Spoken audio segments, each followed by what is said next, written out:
Hey Swamp Folk, trust me, I totally feel everybody with how fast the holidays sneak up on everybody. But trust me, it's never too early or too late to get your shopping done, and actually have a good time doing it. Uncommon Goods makes holiday shopping stress-free and joyful, with thousands of one-of-a-kind gifts you can't find anywhere else on the internet or even in stores around you. Uncommon Goods looks for products that are high quality, unique, and often handmade or made in the US in general. Many are crafted by independent artists and small businesses alike, and because they're made in small batches, the best finds can sell out very quickly. I personally find all kinds of fun little knickknacks that make great stocking stuffers from this website. Uncommon Goods has literally been a godsend for me the past couple of years for gifts. Uncommon Goods has something for everyone, from moms to dads to kids to teens, from book lovers to history buffs and diehard football fans to foodies, mixologists, and avid gardeners. You'll find thousands of new gift ideas that you won't find literally anywhere else. When you shop at Uncommon Goods, you're supporting small artists, independent businesses, and up-and-coming creators in general. Many of their handcrafted products are made in small batches, so shop now before they're all. So shop early, have fun, and cross some names off your list. Get 15% off your next gift. Go to uncommongoods.com/swamped. That's uncommongoods.com/swamped for 15% off. Don't miss out on this limited time offer. Uncommon Goods. We're all out of the ordinary. So, this story happened back in 2016. I was 18 and was planning on visiting my girlfriend. We lived in different cities in the UK, so I decided to get a train and visit her for the weekend. The train I caught was slightly earlier than I had booked, but some UK trains have the option for more flexible times as long as it isn't at rush hour. It was 5 a.m. in winter. It was cold, dark, and miserable, and I had just stepped onto the platform to wait for it to pull up to the station when a roughly 60-year-old man came and stood next to me. By next to me, I meant he was literally less than 20 centimeters away and practically leaning on me despite almost no one else being around. So it's not like the area was cramped. He was balding, wore thick-rimmed glasses with incredibly strong prescriptions by the looks of it. He was significantly taller than me.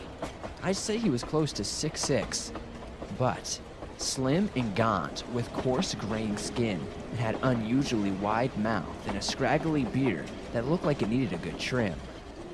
He was dressed in a black baggy hoodie that was pulled over his head and wore fatigued jeans that looked as if they were close to falling apart at any moment. I stepped away, trying to politely put some distance between us, and fortunately, he didn't follow me any further. The train pulled up, and I stepped onto the carriage. I found a seat. For reference, I sat in the left side of the train next to the window.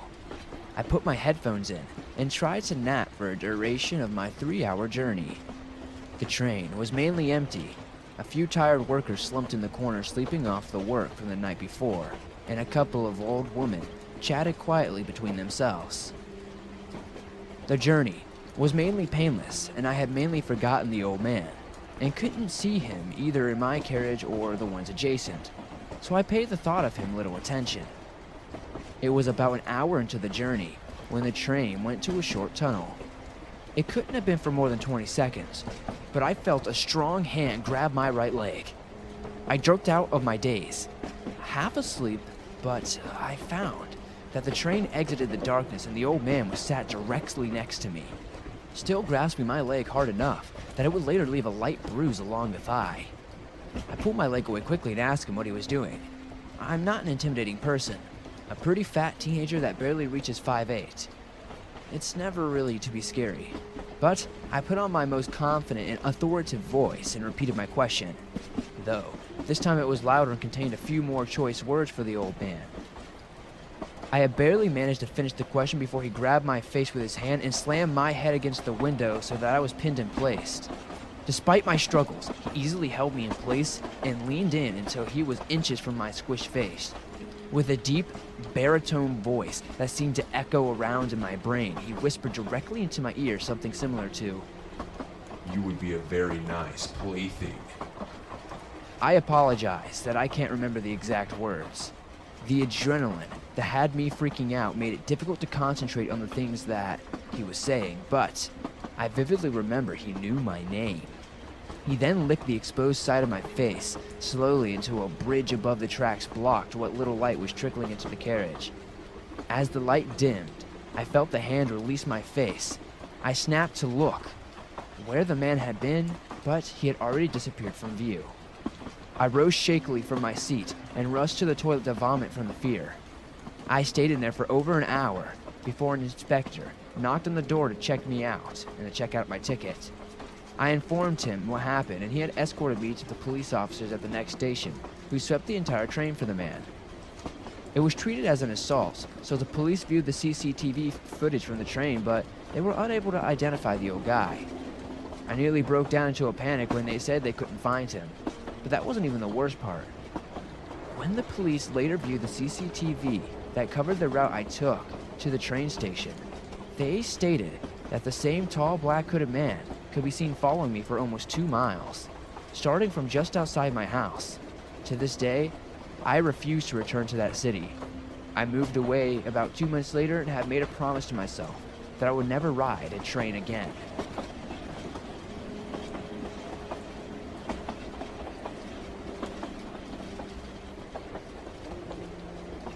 This story happened when I was around 11 or 12 years old, and I was finally on summer break. Me and my best friend, who I've met on the internet, made plans for me to stay at their place for the weekend. She lived in a city about 2.5 hours away from me, but I have met her before in real life, so everything was fine. On that day, I took the train by myself, which was not a new experience for me, since my mom let me have a lot of freedom and experience. I texted my friend the time and place I'd arrive, but that city was huge, so I got the name of the station mixed up, which led her going to somewhere else instead of where I was. But at the time, I obviously didn't know.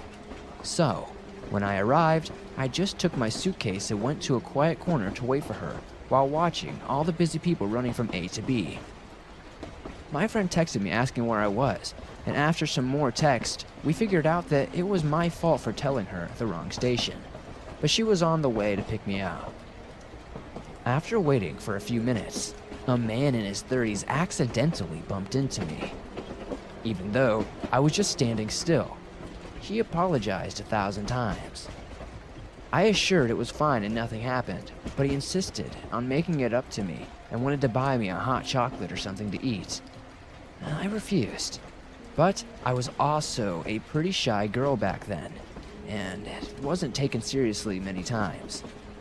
He seemed pretty frustrated at this point, and decided to just grab my hand and try to drag me with him.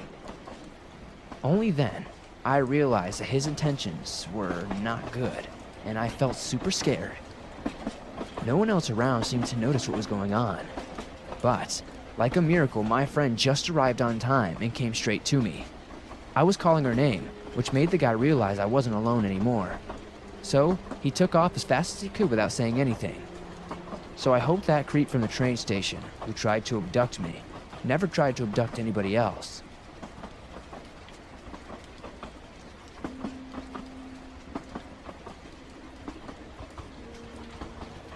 Background. I'm 20 years old at the time, and after visiting my friends in college for the weekend, found myself traveling home, alone, and taking a train from Boston out to the suburbs where my car is parked. I'm running late and very concerned that I'm going to miss the last subway out of Boston, but gratefully, the train I needed pulled up quickly. I remember being annoyed at myself for creating stress with such an unnecessarily close call, as I was definitely on either the very last or next to last train out of Boston.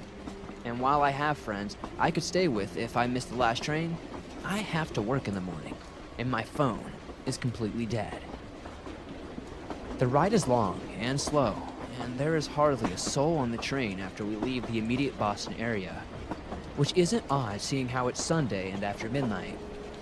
Halfway through the 45-minute ride, I doze off and jerk awake hearing the blaring Braintree announcement, which is my stop. I'm foggy, but I grab my bag and jump off the train. And the moment I realize I'm at the wrong stop, the doors close. Turns out, and and they're just announcing the train destination, not train stop. As you can imagine, I'm feeling pretty lousy about this, watching the train plod off in the direction I need to be going.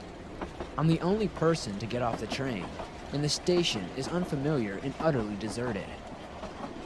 I quickly realize I'm in Quincy, 3 long stops away from my destination, and I'm feeling screwed. I really need there to be another train. I look around and realize I'm close to the end of a desolated and strikingly dark outdoor train platform.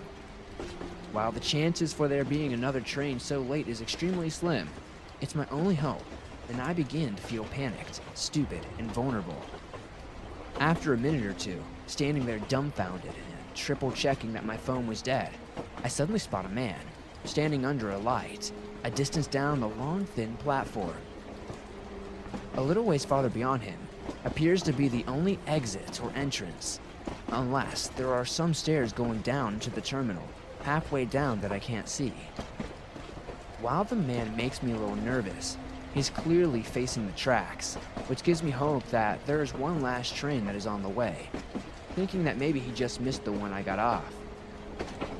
I decide to just quietly sit on the bench close by and choose to stay unnoticed and in the dark while I wait. The bench is partially enclosed, and when I sit down, I'm basically obscured from the shoulders down by deep shadows and can still see in every direction, but directly behind me. A quick glance around, it confirms though I'm definitely alone down here. So, on the dark bench I sit and wait and feel completely obscured. With my wearing dark clothes and it being so dark on my end of the station, I have the opportunity to rather blatantly watch the man at the end of the platform. The well-lit man is tall, thin, and not old, like 30s. He has light, slightly shaggy hair, and dressed casually preppy. He's strange though, standing abnormally still, looking straight ahead in a weird way. Something is off, but he's minding his own business and probably doesn't even know I'm there. And while I feel really uneasy, I do find some slight comfort in being certain that no one is down here with me and can openly watch the other person from the dark, hidden on the bench. After a few minutes, the band begins to rock a little, placing weight on one foot and then another. He takes a few slow steps towards the edge of the platform, and I notice he's using a white and red walking cane for the visually impaired, and tapping and feeling his way as he walked forward. Suddenly, I'm very relieved, as this may explain his unusual posture. Just as I'm feeling more relaxed, the feeling vanishes. He's still walking towards the platform edge, and quickly. I stiffen up and sit up straight, looking intently. He makes it to the bright yellow raised metal warning tread that is the very edge of the platform, only a foot wide, and directly before an 8-foot drop onto electrified train tracks. He stops there, banging his cane against the edge, toes literally at the furthest point. I stand up and walk a few paces closer as he starts to sway again, but more dramatically. My mind begins to race. What's going on? Is this a suicide situation? He's in a lot of danger. I just want to take action and try to quickly figure out what the best way is, because this poor man could be dead very soon. I'm just trying to figure out how to approach him because I really don't want to startle him, with his being so close to the edge. In fact, he's the furthest you can go, and his swaying has evolved to a kind of dance. Suddenly, after what seems like ages, but is probably just a minute or two, he stops and begins to take slow steps backwards.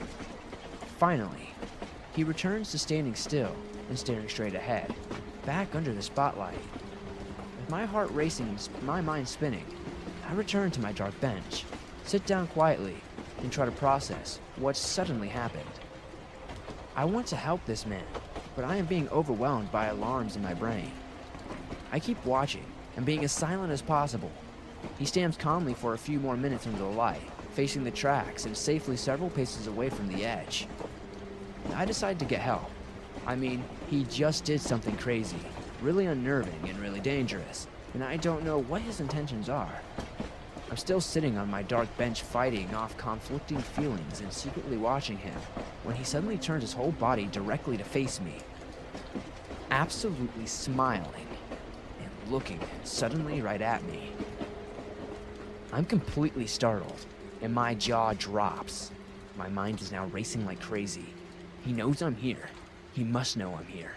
But if he knows I'm here, why is he facing me?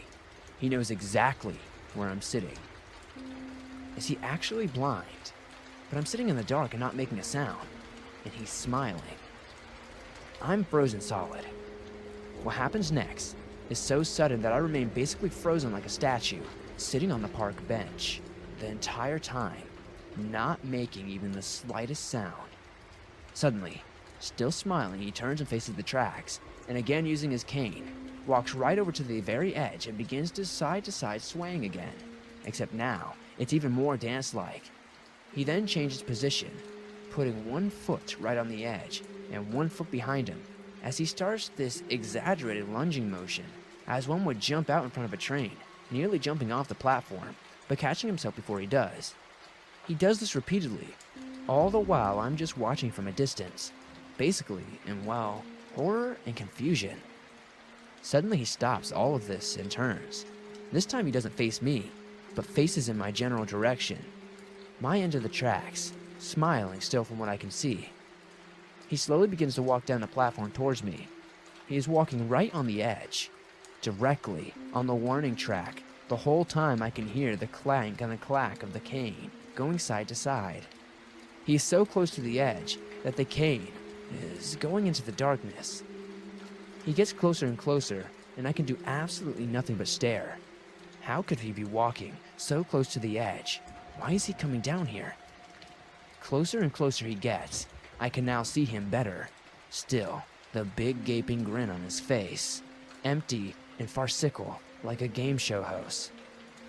And his eyes, they're slammed shut. They aren't gently closed. They're aggressively and exaggeratedly closed very, very tight. I know, though, that it's possible to peer a little bit while making this face. My mind is exploding, and I remain frozen solid. He is now so close, about 20 feet away. I'm thinking that if I hang on just one more minute, maybe he'll walk right by me. And with him out of the way of the entrance, I can run and go get help. And maybe, just maybe, his facing me and smiling was just a coincidence. Maybe this whole time he has no idea I am even here. Maybe he really is blind. But greatly to my dismay, only about 15 feet before he reaches me, he stops and turns to me. Eyes still slammed shut, a gaping smile. He is just now standing there on the edge of the platform facing me. His eyes are tightly shut and he is facing right at me. This can't be possible, and I feel like I am in a surreal nightmare. And then suddenly, it gets much worse. He starts making this weird, high-pitched whimpering, moaning, feminine soft laugh. He reaches for the zipper on his pants and unzips them while holding his cane. He pulls down his pants and underwear, exposing his penis. And then, while still facing me, he starts jumping up and down, all the while continuing to do that soft, coy laugh. He then changes positions and starts doing that, jumping from one foot to another in a lunging motion, like he's about to jump into the path of the train. Except now, his movement is compromised by his pulled-down pants. He continues his smiling, eyes shut and penis flopping around this way and that, and making that simpering laugh. All the while, I'm sitting there in some kind of mesmerized horror state. Suddenly, I hear the train rattling loud and approaching fast. In frozen horror, I'm both groveling in thanks to God and terrified that at the end of all this true insanity, I'm about to see someone commit suicide right in front of me, or accidentally get hit by the train. Right as the train reached the platform and started to slow down, he returns to simply swaying again, takes a step back. Being the very last train of the night, every car seems to have some people on it. I knew immediately I was probably safe. The train stops and I sprint like hell down the platform to a few cars distance with people on them. I don't know if he gets on the train or just stands there, but I definitely don't hear anyone yelling or anything, so I assume that he pulled up his pants either way. And so, once on the train, I sink into the seat, my mind thoroughly blown. My mind explodes in every single variation of the feeling that can basically be eloquently summed up as one giant what the fuck. Gratefully, at the end of all that, I really do feel immediately safe, and I'm not further subjected to worrying about him following me on the train, if he even got on, because there's always other people getting off at Braintree. It was all just, quite simply, so odd and bizarre that I felt like after all these years, sharing it is easily the only way I can really get it off my chest. It's easily the closest thing to a nightmare I've ever experienced. It was so weird, scary, surreal, and happened so quickly that it was almost like I coasted cleanly. It was so weird, scary, surreal, and happened so quickly that it was almost like I coasted cleanly by being scared and just settled into a kind of hypnosis and unable to move. I'm not trying to be dramatic about it. I just don't know how else to describe it. Honestly, when I got on that train, I was just sitting there a bit tweaked, wide-eyed, and really honestly laughing in my head at the sheer shock of it all. The immense feeling of relief I felt when I boarded that train quickly changed any feelings of horror to disbelief and gratitude.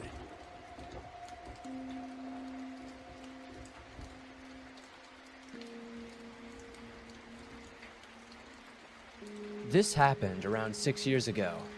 My ex and I were visiting England, and we ended up getting lost in a not-so-savory part of town, and it was getting late. This was before Uber, and we couldn't even find a taxi. We decided to wait for the next train, and ended up finding out from a nice homeless guy which train to take. However, we had a good 30-minute wait for the train. My ex decided he had to use the bathroom, so I stood outside while he used it. The station was completely deserted, save one person. At first, I couldn't decipher if it was a woman or a man.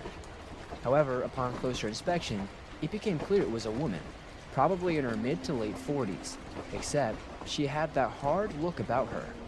She was wearing men's combat boots, jeans that were tied with looked like rope, and a man's flannel shirt.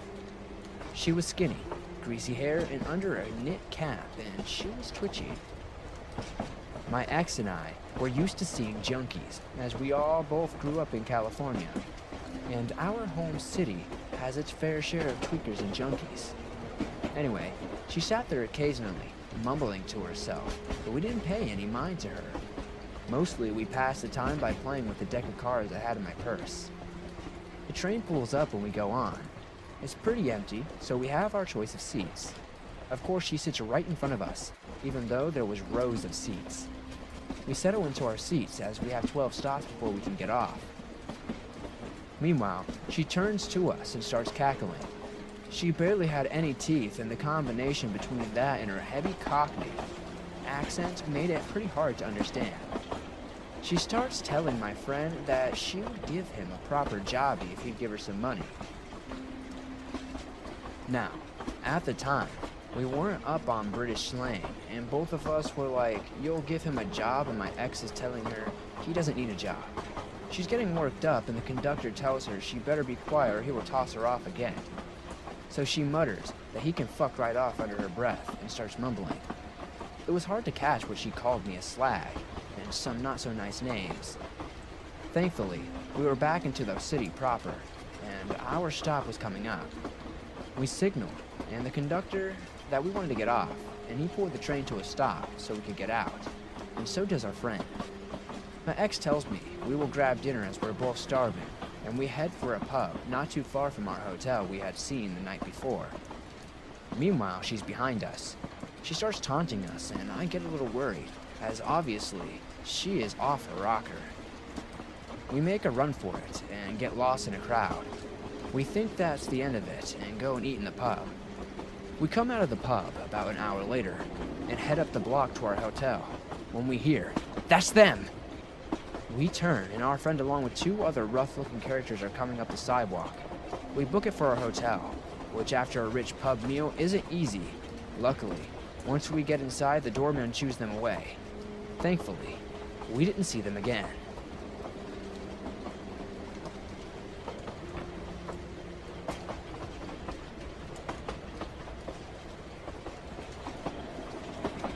This happened about a year ago, when I was visiting my family back home in the city from college during winter break. My old high school friends decided to get together at the bowling alley to catch up, but because I was the only one without a car, My best friend offered to pick me up from the nearest rail train station. The station also happens to double as a bus transfer station, so a variety of people, homeless, drunk, sober, etc., pass through. I had just gotten off the train, and it wasn't too dark out yet, maybe 6ish, and I called my friend and told him to pick me up by the pickup and drop-off area, which was just between the transportation hub and the parking structure. He told me it was going to be about a 20-minute wait, so I stood waiting on the sidewalk. For some reason, there wasn't a lot of traffic coming into the pickup and drop-off area, but there were 2 cars in the area, most likely waiting to pick up a relative or a friend, just sitting in their cars on their phones. After a few minutes pass, I see 2 European men, late 20s maybe, stumbling around drunk towards the area. I didn't really think anything of it, because I reasoned that they were most likely headed towards their car in the parking structure. But they kept getting closer to me. One of the guys started to catcall me and slurred some words saying baby and beautiful and something of the other. The other guy, though, he was more sober. He was sneering at me. Eventually, I realized they were not just catcalling me from afar, but walking to me. And after they got within 3 feet of me, I sped walk to a few paces to the side. At this point, the more drunk guy starts cussing at me, saying I'm a fucking bitch and laughing. But I just brushed it off as an encounter with some weird drunk guys. Then they stumble away.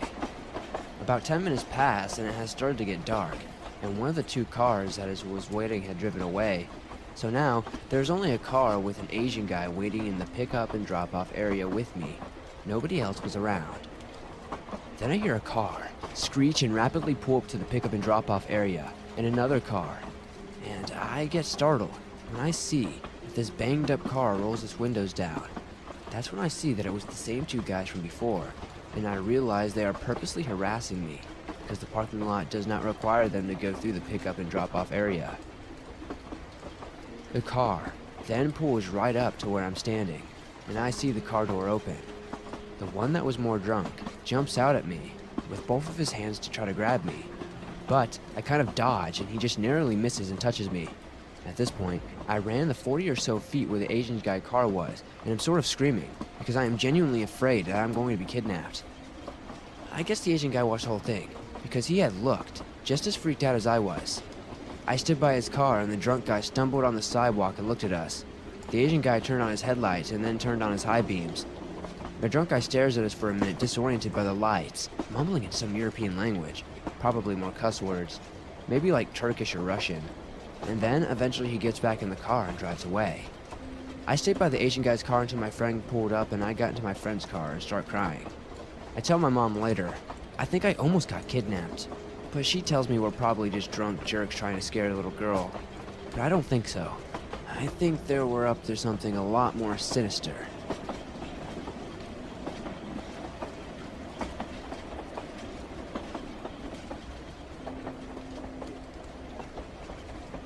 So, this didn't happen to me recently. In fact, it was quite some time ago. I was around 9 or 10 years old. I was with my best friend and our parents. We were on our way to the nearest shopping town.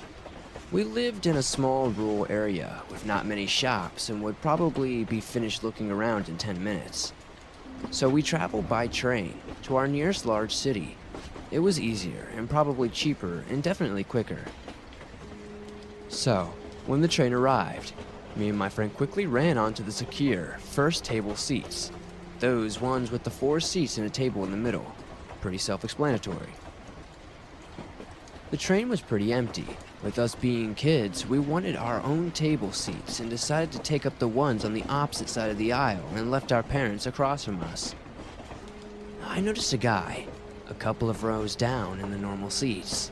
He was on his phone in a really strange position. It looked like he was taking photos of me. This was back in the day where selfies didn't really exist, so it was more than likely that he was either taking a photo or was using his phone ridiculously weird. Anyway, I pulled the collar of my coat over my face and looked the other way as I shrunk down into my seat. I didn't mention anything because, to be honest, I thought I was being outrageous. A couple of minutes later, a lady who I remember as being tall, slim and blonde with a wavy bob and glasses went over to my mom. She crouched down next to her and spoke very quietly and softly. I couldn't really hear her well enough to know what she was saying, but my mom's face told the whole story. My mom asked me to come and sit with her, and my friend's mom and the lady went to the conductor of the train. When we got to the next station, there were groups of police officers and security waiting on the platform. The train pulled up and the weird guy was taken away. We heard that he did in fact take photos of me, and they found hundreds of photos of other children on his phone and computer, etc. They didn't go into details, but I didn't ride in a train for a very long time after that. The worst thing is, I'm sure I saw him walking past my house a week later.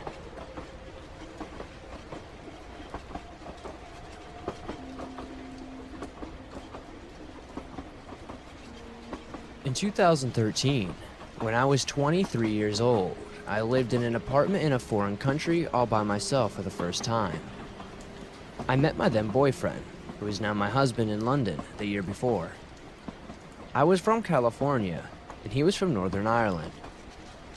I moved to the north coast of Northern Ireland to be closer to him. I got a volunteer job at a church, and they were nice enough to get me my own apartment while I was working for them. My boyfriend lived a good hour away by train, better than a 10-hour plane ride. So, on Friday mornings, I would go down to see him and come back later on Saturday nights, so I wouldn't be rushing to church on Sunday. That meant I wasn't getting home until after 11 at night. On Saturday, a midwinter day, I took a late-night train home.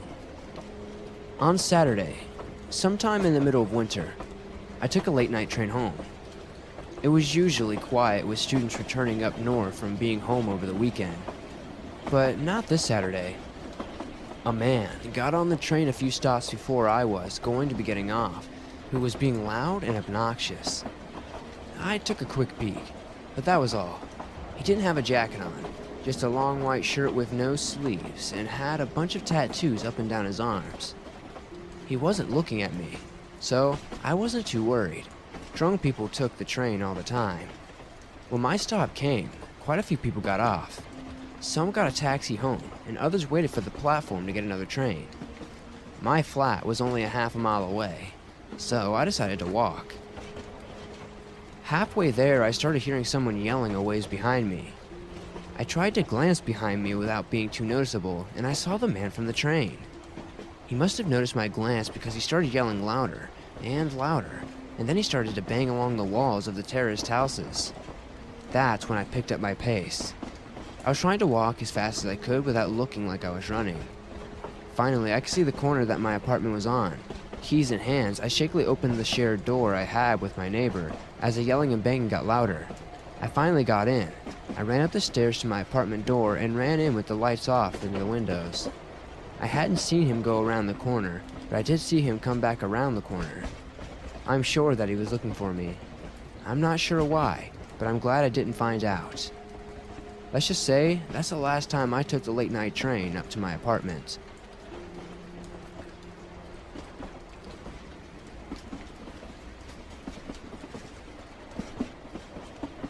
This happened when I was quite young. I was at a train station in London with my family, walking through a crowd of people to catch our train, when all of a sudden, this old man from behind me grabs my shoulder and starts screaming in my face that I had kicked him. I immediately start crying, so my mom and her husband turn around and start asking this man what his fucking problem is. He just continues shouting and swearing, saying that I kicked him. Bear in mind that I honestly didn't kick anyone, and he was behind me, so it would be impossible. My mom's husband starts getting in his face, and he runs off somewhere. So we go to find a member of staff to report what happened. We finally find someone once we've explained our situation, and they get some other staff to go and find this man. They eventually found him and removed him from the station because of all this behavior. We also got moved up to first class, which was really nice of them. Apparently, this guy has been a menace here for a long time and has been harassing people and apparently even trying to abduct little kids, saying that their punishment is to take them back to his house.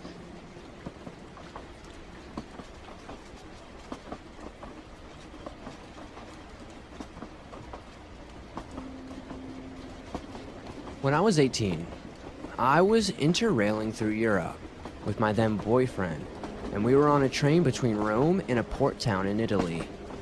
We would be getting to a boat to Greece the following day. We hadn't pre-booked any accommodation, as we found it really easy to get a hostel either en route or at arrival.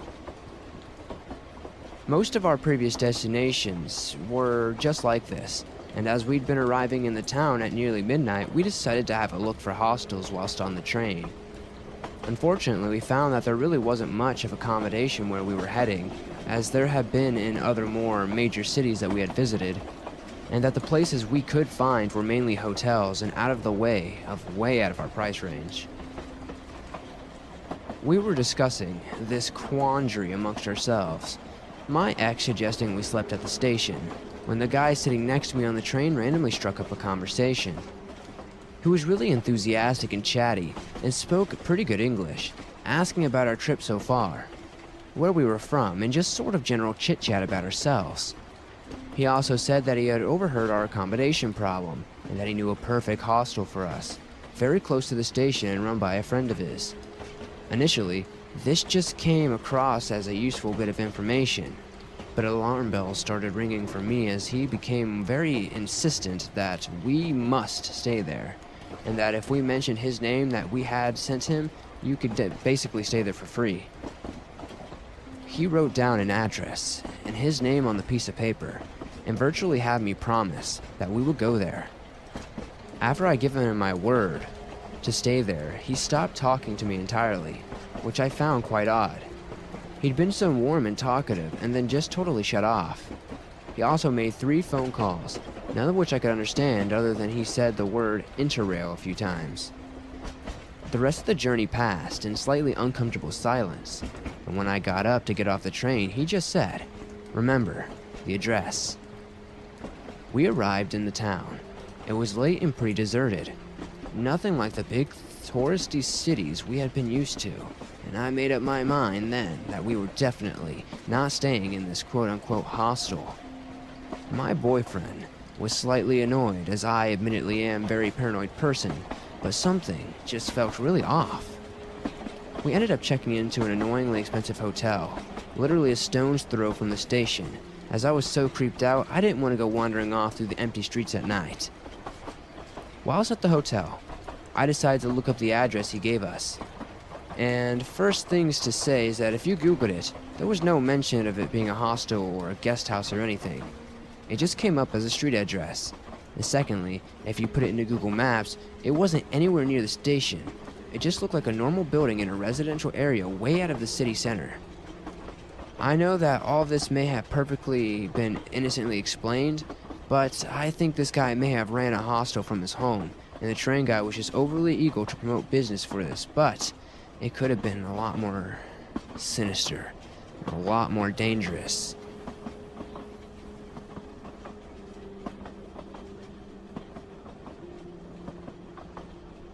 Some years ago, on a dark, warm summer night, my cousin and I headed out for the local steakhouse joint. My mother and aunt would join later after doing some errands. We got on our bicycle and took a shortcut by passing an eerie-looking train tracks. Eventually, we made it and waited for our mothers. After doing their errands, our mother headed off to the steakhouse. Knowing they were running a bit late, they decided also to take the shortcut. This is where it gets creepy. As both of them approached the train tracks, the guardrails came down. While they waited for the trains to come, my mother saw someone across the tracks. A black-haired woman in her mid-30s wearing an apron and holding a kitchen knife stood lifelessly across the tracks. Her face was unseeable due to the hair blocking it, and blood was splattered all over her apron. Before she could take a closer look, the train passed. After the train passed, the woman vanished. It scarred her for life. My mother asked her sister on whether she saw it too, and unfortunately, she says she didn't. My cousin and I waited for 1 hour until my mother arrived.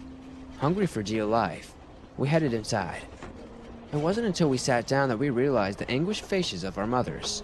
scared for their lives. They told us what happened. It turned out, the woman they saw seemed eerily similar to her sister's friend who committed suicide months before jumping into the train track immediately after cooking dinner. We took the long way home afterwards.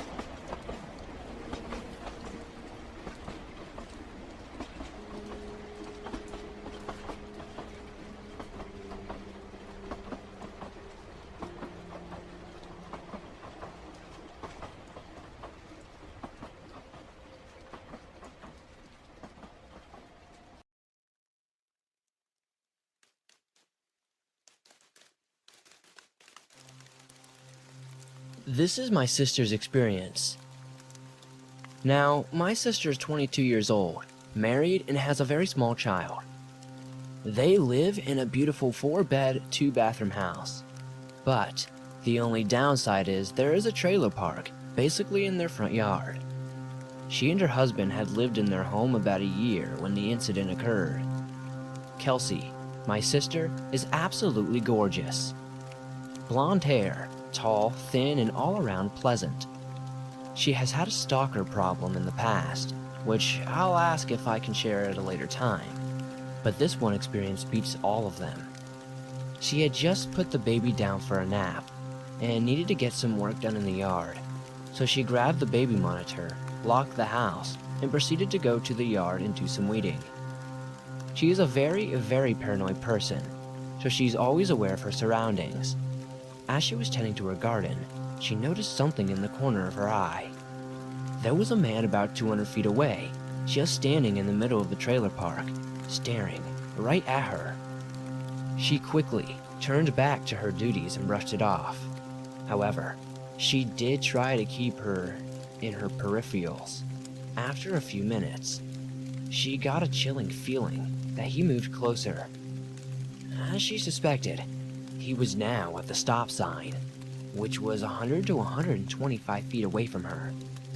She described him as standing in the normal anatomical stance, feet shoulder width apart, palms facing forward or facing her, blank stare, etc. Kelsey, pretending not to see him, carried on, but this time moved to the garbage bins to dispose of the weeds. As she headed towards the bins, she caught him moving closer to her. They both made eye contact, so she was 100% sure that he saw her, and she wouldn't be able to play this one off. At this point, she's 80 feet away from him. It's a 15-foot sprint to the house, also realizing that she has to unlock the door as well, which will give him time to catch up to her. The moment she begins to run, he sprints towards her. She made sure that she had her key ready before she made her mad dash for the house. So she got in at about the time he was on the front porch. As soon as she slammed the door and locked it, he turned away and trekked back into the glum trailer park. Kelsey called her husband, who then came rushing home, then called the cops. The man described was never found. She even mentioned him getting a haircut or trimming his beard, but no one in the trailer park matched any of their descriptions. Hopefully it won't happen again, but we're all keeping our fingers crossed, and that maybe he's too scared to show his face again.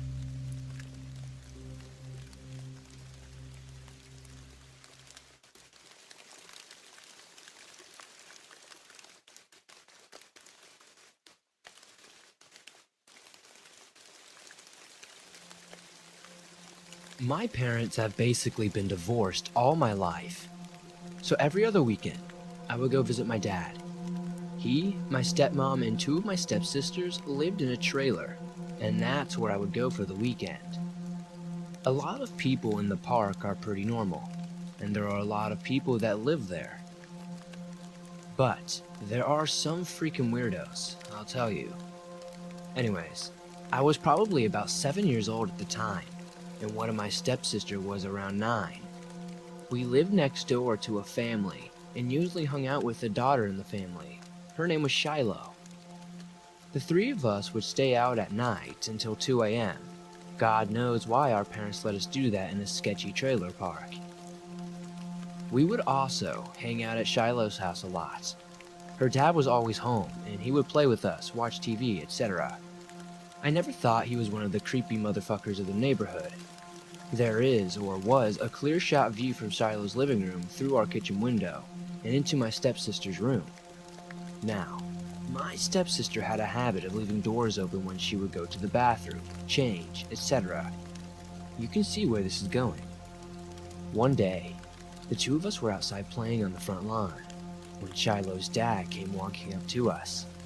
I clearly remember him standing near us, watching, and we were looking up at him. He directly looked at my stepsister smiling and said, "Hey Alex, I watched you change through your kitchen window last night." As young kids would do, we flipped the fuck out. I didn't understand at the time. I was just reacting to Alex freaking out. Alex ran inside crying, told our parents, and they called the cops. I don't know what happened after that exactly. Shiloh and her brother Jimmy moved to Florida to live with their grandparents, and their dad was arrested. Not exactly what for. Maybe the cops found some child pornography or something like that when they went into his house.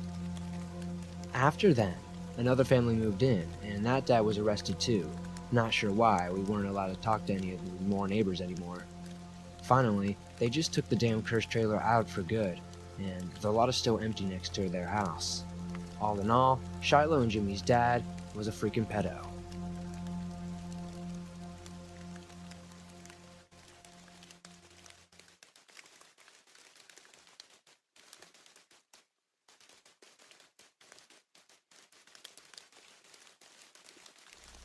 I used to live in a trailer park. It was in decent shape at the time, mostly full of elderly people who wanted a nice but small space, cheap rent, and perhaps a garden to take care of. Relative to most trailer parks I've seen, it was large. It had what most would consider blocks, but not sidewalks. For some reason, my high school assigned a bus stop that was a 5-block, 20-plus minute walk, even though there was a stop closer to my residence.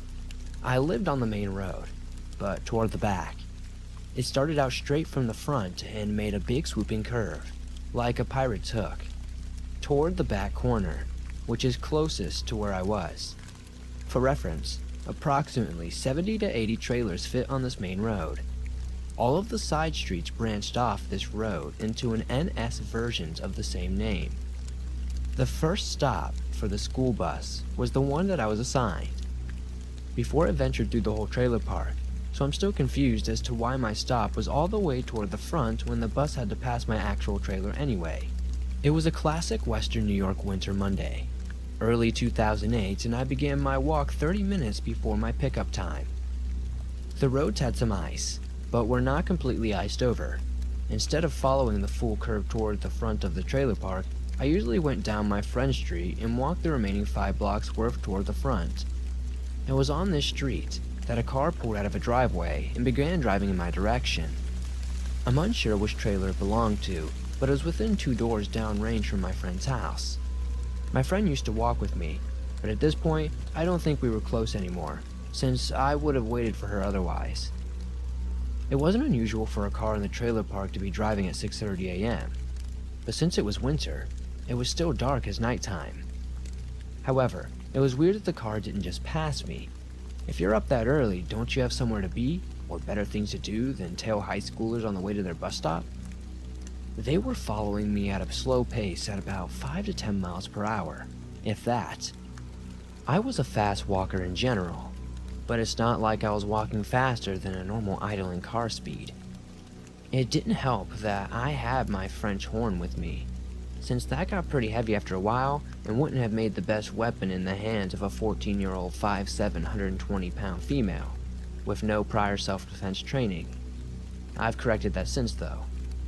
I got that bad gut feeling as soon as I realized the car was idly stalking rather than passing by. The car's distance from me varied. Sometimes they'd be a block back and others they'd be right behind me. But never did the driver's side window end up level to where I was, nor did the driver say anything. I also kept looking back frequently, since the car wasn't very loud, so as to make sure the driver hadn't just parked it and gotten out to swipe me, or whatever their plan was. I think this made it obvious that I was aware of their presence. They tailed me for a while before pulling off into a side street and disappearing. Probably when they knew I was heading toward a bus stop populated with other kids, or perhaps they were looking for a less wary target. To this day, I have no idea who it was, if they lived there, or if it was just someone hanging out waiting for someone to creep on. I was more focused on moving quickly toward the bus stop than stopping to check the license plate. Like I said, the car wasn't always right there, and I don't have the best vision anyway. This only happened once. That afternoon, I mentioned to the lady who drove the bus that a creep had followed me that morning and asked if she would be able to pick me up directly at my house from that point on. For the remainder of the time I lived there, she obliged, as did most substitute bus drivers, even though it wasn't officially on their list. Sometimes I'm a little road ragey with buses, but when I remember my incident, I'm no longer mad that kids get dropped off right at home now, at least where I live. It may be annoying, but at least they're safe.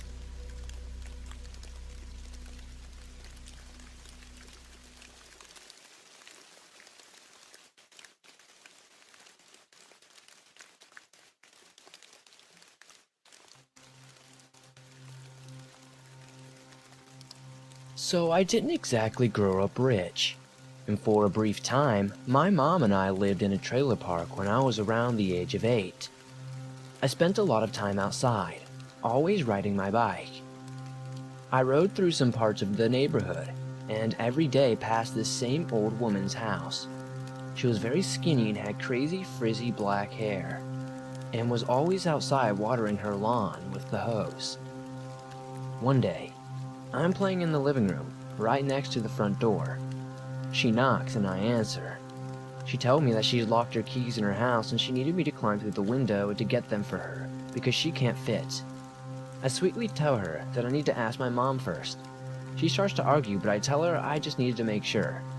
I leave the door open and head to the very back room to the trailer to ask my mom if it was okay. I explained to her exactly what the lady said and I actually wanted to help. Understandably so, my mother leaps up and heads down the hall. Just as the old woman begins to head through our door, she yells at her to get the hell out, and that's that. Whenever I tell this story to people, they always tell me that I'm overthinking, but I really think this woman was trying to do something to me. I think she would have kidnapped me or something even worse if I had gone with her. I don't think you can ever overthink a situation like that.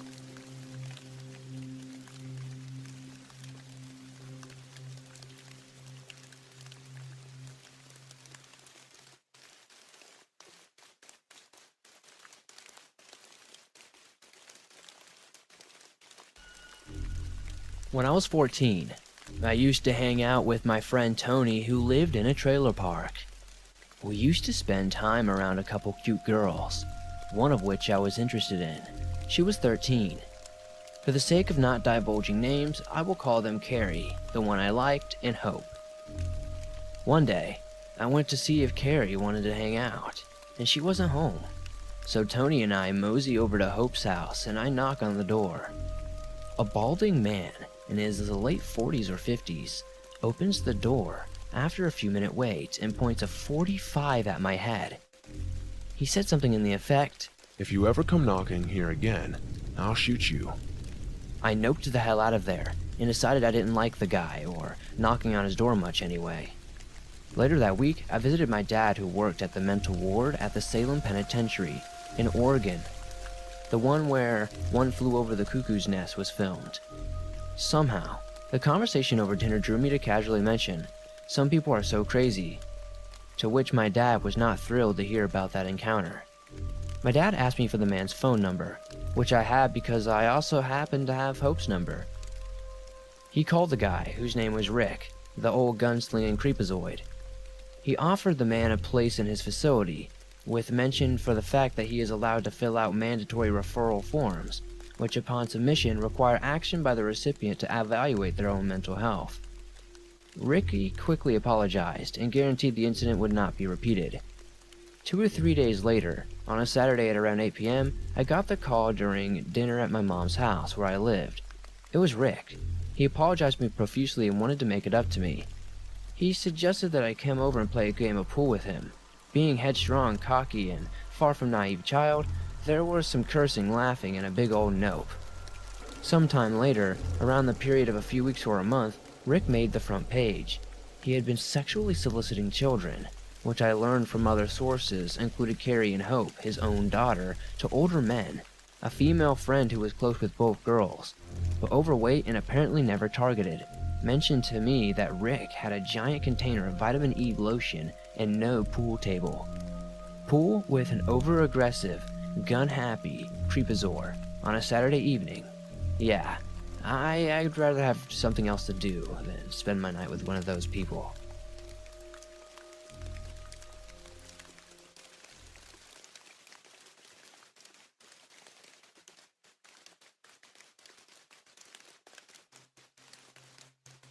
About 6 years ago, my now husband Josh and I moved to northern Kentucky for work. Northern Kentucky is part of a tri-state area with Ohio and Indiana. This was our first apartment that was larger than a shoebox, so we were looking for some extra counter space. We found the perfect microwave cart on Craigslist, so Josh called up the seller, who seemed perfectly normal. The address was in Wren Road in Ross, which we assumed was in Kentucky. We also assumed, based off our own experiences with the waterfall property on the East Coast, that it would be a nice neighborhood, as it was right on the Ohio River. So we mapped out our route and went on our way in our Mustang convertible. With the top down, it was just getting dark outside at this point. After a considerable drive, and after passing the road by accident, we found it, in addition to the street sign, which was mostly hidden by bushes and trees. It was marked with some very faded wooded signs, which we couldn't read very well in the dark. Those signs probably should have been our first inclination that something wasn't right, but we vaguely took notice and turned down the street. Upon going over a small hill that included railroad tracks and a perpendicular to the road, we bottomed out and lost our muffler. So with our car now being extra loud, we came out of the trees into a small trailer park. There were about 5 trailers on each side of the road, which ended in a cul-de-sac. Immediately, we were a bit nervous. Having not expected a scene like this, Josh pulled the car in and turned it around so we were facing the exit. Immediately, the inhabitants of the trailer park, who had all been standing together talking, came over and surrounded the car. I was pretty much panicking at this point and nudging, just wanting to get out of there. The large, beer-bellied redneck man who seemed to be the spokesperson of the group asked angrily what we were doing there. Josh told him we were there for a microwave cart on Craigslist. The man said, "Craigslist? Nah, we don't got nothing like that out here. What'd you say you were looking for?" At this point, Josh is calling the woman he had spoken to on the phone, and there are about 8 people all around the car. Luckily for us, they were not in front of the car. The woman answers the phone, and Josh realizes we're obviously in the wrong place, apologizes a few times, and we floored out of there. On the way back over the hill, and bottom out again. Speaking to the woman on the phone, we realized that she was in Wren Road in Ross Township, Ohio. We set off for her actual residence, and claimed our microwave cart at her nice, normal suburban home. We were scared shitless and our car was even louder than normal, but we were safe.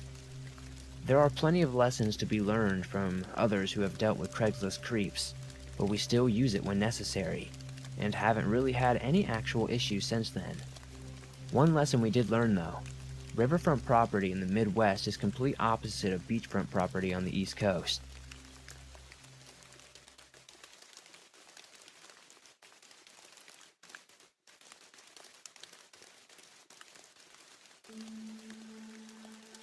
I've had many paranormal experiences in my time, a lot of them way scarier than this one, but this is just one of them.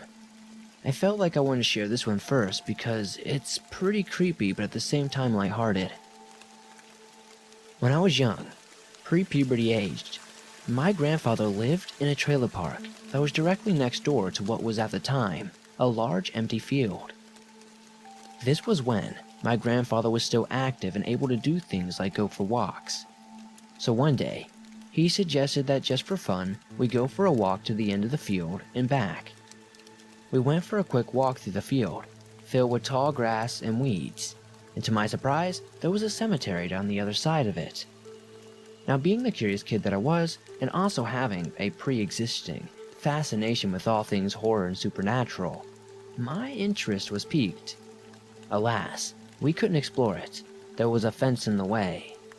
My grandfather and I walked back home, and along the way he joked that a ghost would follow us from the cemetery. I knew he was joking, but I also knew that he believed in spirits, as did I. So in the back of my mind, I humored the possibility that it could happen. When we got back to his trailer, I had to pee, so I went to the bathroom. I did my business like usual, and started to zip up my pants. Suddenly, the toilet lid slammed down, and I watched the handle go down right before my eyes, and the toilet flushed itself. I guess my grandfather was right. I guess a ghost did follow me home, and apparently, they had a sense of humor. Nobody believed me, and they still don't, but I know what I saw, and I know that it happened.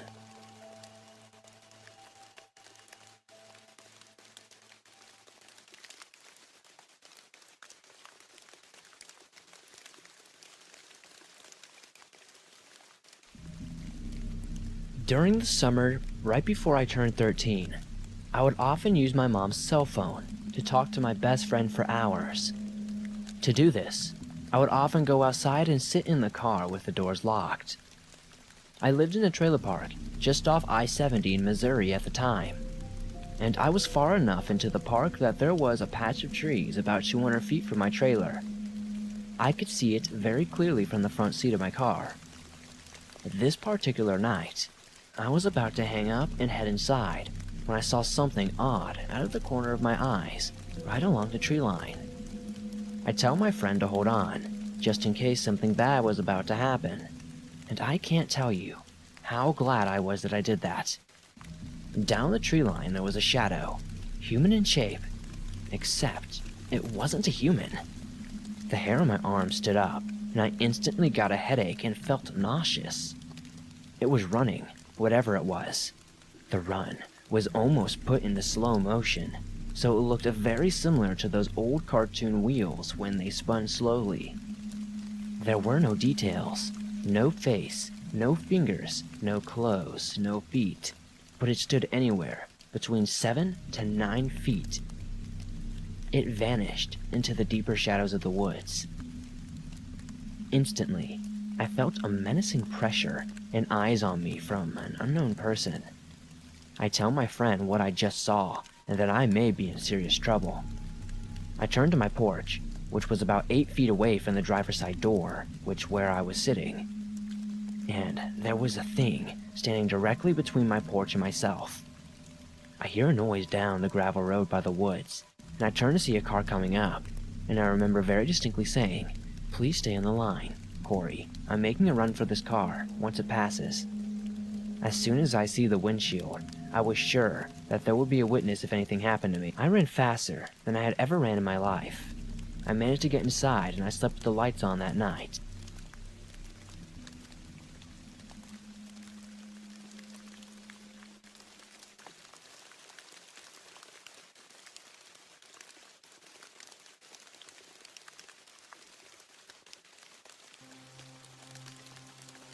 This happened to me about 8 or 9 years ago, and I've never been able to come up with any explanations. Since you all seem to know a lot about paranormal happenings, I thought I'd share here. When I was around 10 years old, I was outside in my front yard, playing with my little sister, who was about 4 at the time. For the last few weeks, there had been a girl coming around the neighborhood who was kind of weird. No one had ever seen her before when she first showed up. She was about 18, and thin, with long, blonde hair. We assumed she had just moved into the trailer park down the street, since she always seemed to come from there, and she would always come around asking to do favors for money and things like that, and everyone just had a weird feeling about her. So, anyways, I was outside playing with my sister on this day, and my grandmother was babysitting us since my dad was at work and my mom had some errands to run. We were out playing hopscotch or something. She was walking down the street when we saw her. I turned and saw my mom walking down the street towards us. I was really confused as to why she was walking down the street and where the car was and everything. My sister stopped and stared at her too. She seemed confused as well for a second and yelled, "Mommy!" and started to walk towards her. This is the really strange part. Out of nowhere, my sister stopped and her smile completely faded. When I looked back at my mom, it was the weird blonde girl I mentioned before. Definitely not my mom. There's not really any way we could have thought she was my mom from a distance, because, like I said, the girl was very thin with long blonde hair. My mom is not that thin and has very short, dark brown hair. I knew it was her when I saw her, and apparently so did my sister. I remember us looking at each other and running inside, especially since my parents had told us to stay away from that girl in the first place if we ever saw her. After that happened, I don't remember ever seeing her again. Now, I've heard of doppelgangers, and I've considered that as a possible explanation, but I've never heard of a story of someone actually transforming like that. Has anyone else ever heard of something like this happening?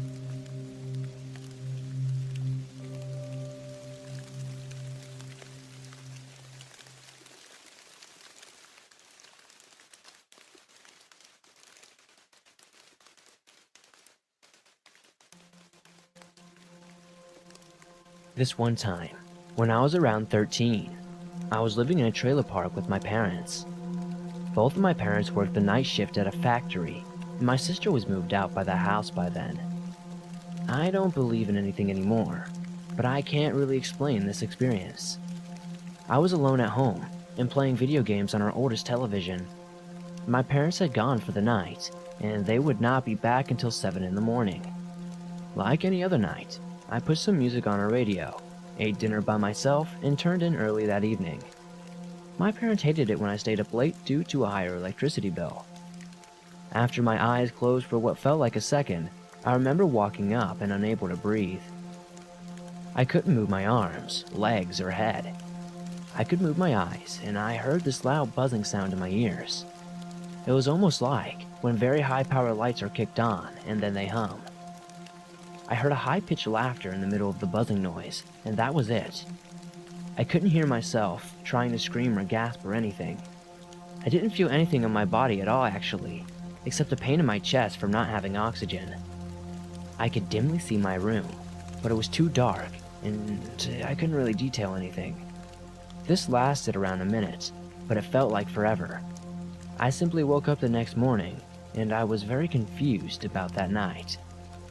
I have never told anyone this story, not even my parents to this day. The reason why I never told anyone was that the dreams I had afterwards. School had started again, and I largely blocked out that weird night. I can't exactly pinpoint how long it had been, so I'll say 5 months maybe.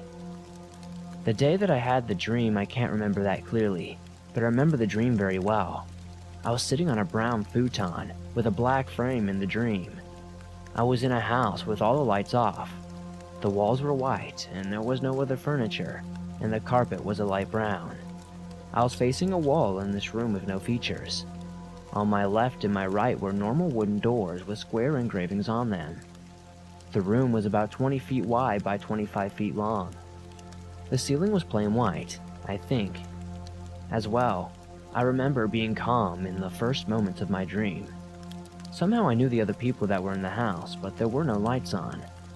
While I was in a calm state of observation in the room, the door to my right opened up, and a tall black figure with long black dusters and black wide-brimmed hats came out, and I stepped into the room hurriedly. He crossed in front of me and out the door to my left into another room. I remember I went immediately from being calm to scared shitless. Out of fear, I got up and ran after him. Usually, I would harness an emotion like anger to control being scared, but in my dream I could not. I don't know why, but I just pursued him through the door. He was stopped in what looked like to be an empty kitchen with floor-to-ceiling windows showing a blue evening and a sizable fenced-in yard outside on my right. He was staring out the window in front of me as I approached him from a very, very calm demeanor. I do not know what I meant to do in my dream, but I felt like I was going to attack him despite how terrified I felt. He turned to me and raised his gloved right hand up. At the same point, my feet left the ground and I felt that he was able to pick me up. He was not even physically touching me, but it was a lot like a Darth Vader force choke. I woke up not too long after that. I don't know if these things are linked. I can't explain the high-pitched laughter when I was locked up in my body, that's for sure. I have not taken the time to read through other experiences to see if anything is similar, but maybe you guys can tell me if you've ever heard of anything like that.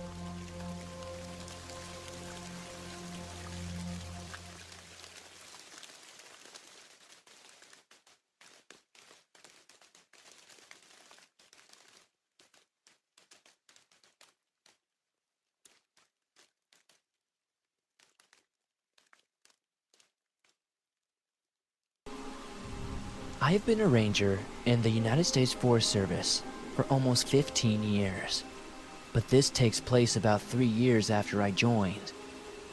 We were getting calls about a lone wolf with a collar on, hanging around campsites, which was weird, since wolves aren't known to be in the area. But when you work in the field long enough, you start to realize anything is possible. No calls have mentioned violent behavior from the animal, thank God. I departed from the station around noon to check out the places that it had been sighted at.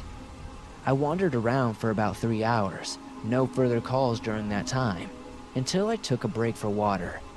I sat down, had a snack, and drank some water, and was getting ready to go again, when the thing was about 20 feet out, trotting near the tree line. It seemed friendly and had the collar, so I whistled to it, and he came over to me. Getting a closer look, I could see it wasn't a wolf. It was huge, but it was dark and didn't have the right body structure, though I could see why it would be confusing from a distance. I radioed in and reported that I had the dog with me, but as soon as I said I'd bring it in, the dog fucking took off. Like he was playing to see how far he could get me to chase him. Typical dog behavior. I went after it, and I swear it was a game of chase for at least 5 minutes as we were steadily running through the forest. Please don't go around running through woods unless you know the area like the back of your hand. The dog finally slowed down near a rock bed or creek area and started pacing around a spot. I drew closer and didn't see anything off at first. Then I noticed it. The overgrowth had almost disguised what appeared to be bones.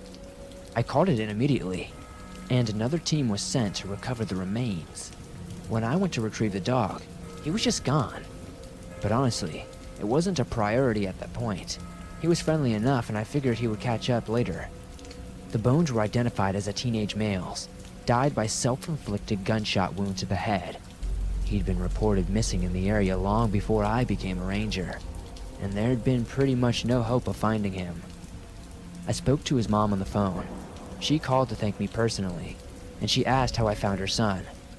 I mentioned the black dog, then thought I said something wrong, since there was a pause on her side of the line.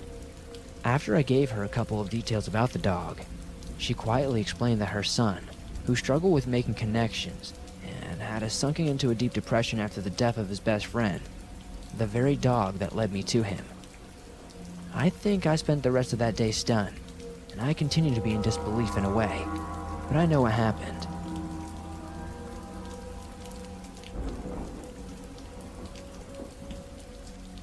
To start things off, I am 14 now, but this took place a week before my 14th birthday. My parents were divorced and my dad just moved into his new house a few months prior. He moved into the Rockies from the plains of Colorado so he could be closer to work. You see, before this, he had to take a 2-hour drive every day up the mountains to get to work where he would have an 11-hour shift, then drive back. He was a cop and had just gotten back to work after 8 months from his second major back injury. He ended up suing workers' comp and got a decent sum of money from that. So after a few months when Christmas rolled around, he got me and my brother AR-15s. I know what you're thinking, but we have grown up around guns and wouldn't think twice about seeing guns laying around the house. We enjoyed Christmas Day, and when the nighttime rolled around, we went to our rooms and had the guns in our rooms as we slept. Now, before I tell you the next part, you must know that there are a lot of jobs up here in the mountains. Also, my room has 2 windows, one to the left of me and one on the other end of my bed. Anyway, I awoke in the middle of the night, and mind you that I am a deep sleeper, and it is almost impossible to wake me up without shaking me. Immediately something felt off, so I just stayed still and tried listening to what was going on while pretending I was asleep. I was facing the window to the left of me where I could see the forest out my window when I heard it, the lightest tap on the window I was facing. If I wasn't listening, I wouldn't have heard it. I couldn't see anything that could be making that sound, so I just watched and listened. About a minute later, I hear the tap again, followed by the crunching of compact snow. Then I saw it. Behind a tree about 20 feet from my window, I saw two glowing eyes peer out. About 30 seconds later, I saw the arm of someone break off a branch and throw it at my window. Not wanting the person to know I was awake, I slowly slid off the other end of my bed and grabbed my AR-15 and loaded a magazine into it. My adrenaline was pumping because the nearest house was at least a quarter mile away, and we were deep in the woods. Not wanting the intruder to know I was awake, I didn't charge the handle because of how loud it is. I put my phone in my shirt and texted my dad that someone is to the east of the house, and immediately after I heard the sliding glass door above me slide open and the flashlight on my dad's AR light up the area. The guy ran, and I could see he was wearing nothing but underwear and boots. My dad gave chase, but after going a mile into the woods and searching for about an hour, barefoot and in his shorts, in the snowy woods of the Rockies, he gave up. After, he texted someone on duty at the time, and searching the surrounding woods, all they found was a shirt and a candle on a tree branch.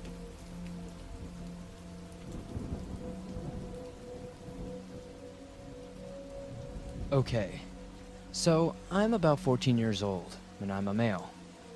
And this story happened about 2 years ago. I was staying in my family's country house, which is some sort of farm, like every other summer. So this house is in the mountains and is surrounded by a huge forest. The nearest town is about a half an hour away by car. To the west, there is a valley with a trail that takes you all the way down to the bottom of the valley. One foggy day, I was going for a walk in the valley, like I always do, especially on cloudy days like this, because walking around the valley while the only thing you hear is nature and the only thing you feel is little drops of water of mist is very peaceful. So, everything went well until I reached the bottom of the valley and I was about to turn back to my house. It's then that I started hearing some sort of whistles. At first, I thought it was the birds. But as I kept going up the road, I began to hear footsteps. I started freaking out a bit, so I began to walk faster. Then, I thought that my cousin who was staying in the house with me and my family, who usually tried to scare me with things like this, was there. So I stopped walking and began to laugh and tell him that I'm not so dumb. I expected him to appear from the mist and laugh too, but nothing happened. I continued telling him stuff like that, but still nothing occurred. So, I continued walking, thinking that it was him who was doing it, until I began to hear whistles, not only from my back, but from every direction. At that point, the fog was thick and I couldn't see the surroundings, so I started to feel scared, way more than before, and I began to walk very fast. I kept hearing the footsteps and the whistles, and I started to turn back from time to time to see if anyone was there, but I was seeing nothing. Then, instead of walking fast, I began to run, and that's when I heard some sort of psychopath laughter, and I started to run very, very fast, like I've never ran in my life. I heard it running too, and laughing and whistling. He was doing everything at the same time. I kept turning back, but I kept seeing nothing. I ran until I reached the house, and when I did, everything just seemed to stop. The footsteps, the whistling, the laughing, even the fog seemed to disappear. I told everything to my family, and they thought it was an animal, maybe a deer, because it is very rare to see people in the middle of nowhere. Like I said, the house is about a half an hour away from the nearest town by car, and the only road there takes you to our house. And if someone had gone in the forest, we would have definitely seen it. I told them that it was a person, because I heard laughing. So, We all stayed in the house for the rest of the day and left the next one. I've had some pretty bad nightmares, and I no longer go for walks alone in the forest. But nothing was ever happening to me again. However, the reason why I tell you this story is because I recently discovered that on the other side of the valley lived a crazy man who hanged himself over 30 years ago. My father says that he would randomly laugh so high that they would hear him from our house. I'm not ensuring that he was the one that stalked me, but maybe his ghost. But I don't know.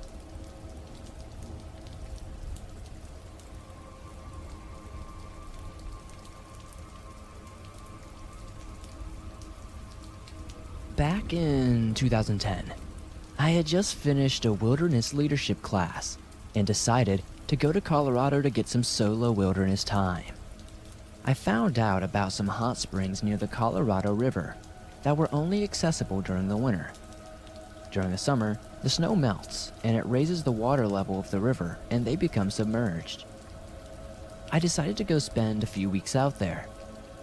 It was on BLM land, and I had about a 4-mile hike from where I had parked to where I was camping. The BLM lady who watched the land saw me, and when I arrived, she asked me to just write the date on my windshield every week to let her know I'm still alive out there. Anyways, it was pretty pleasant out there, but every night I was terrified of the bears. They should be sleeping, but if they aren't, it means they are hungry as fuck, and I'm for dinner. For this reason, I decided to set up camp close to a cliff.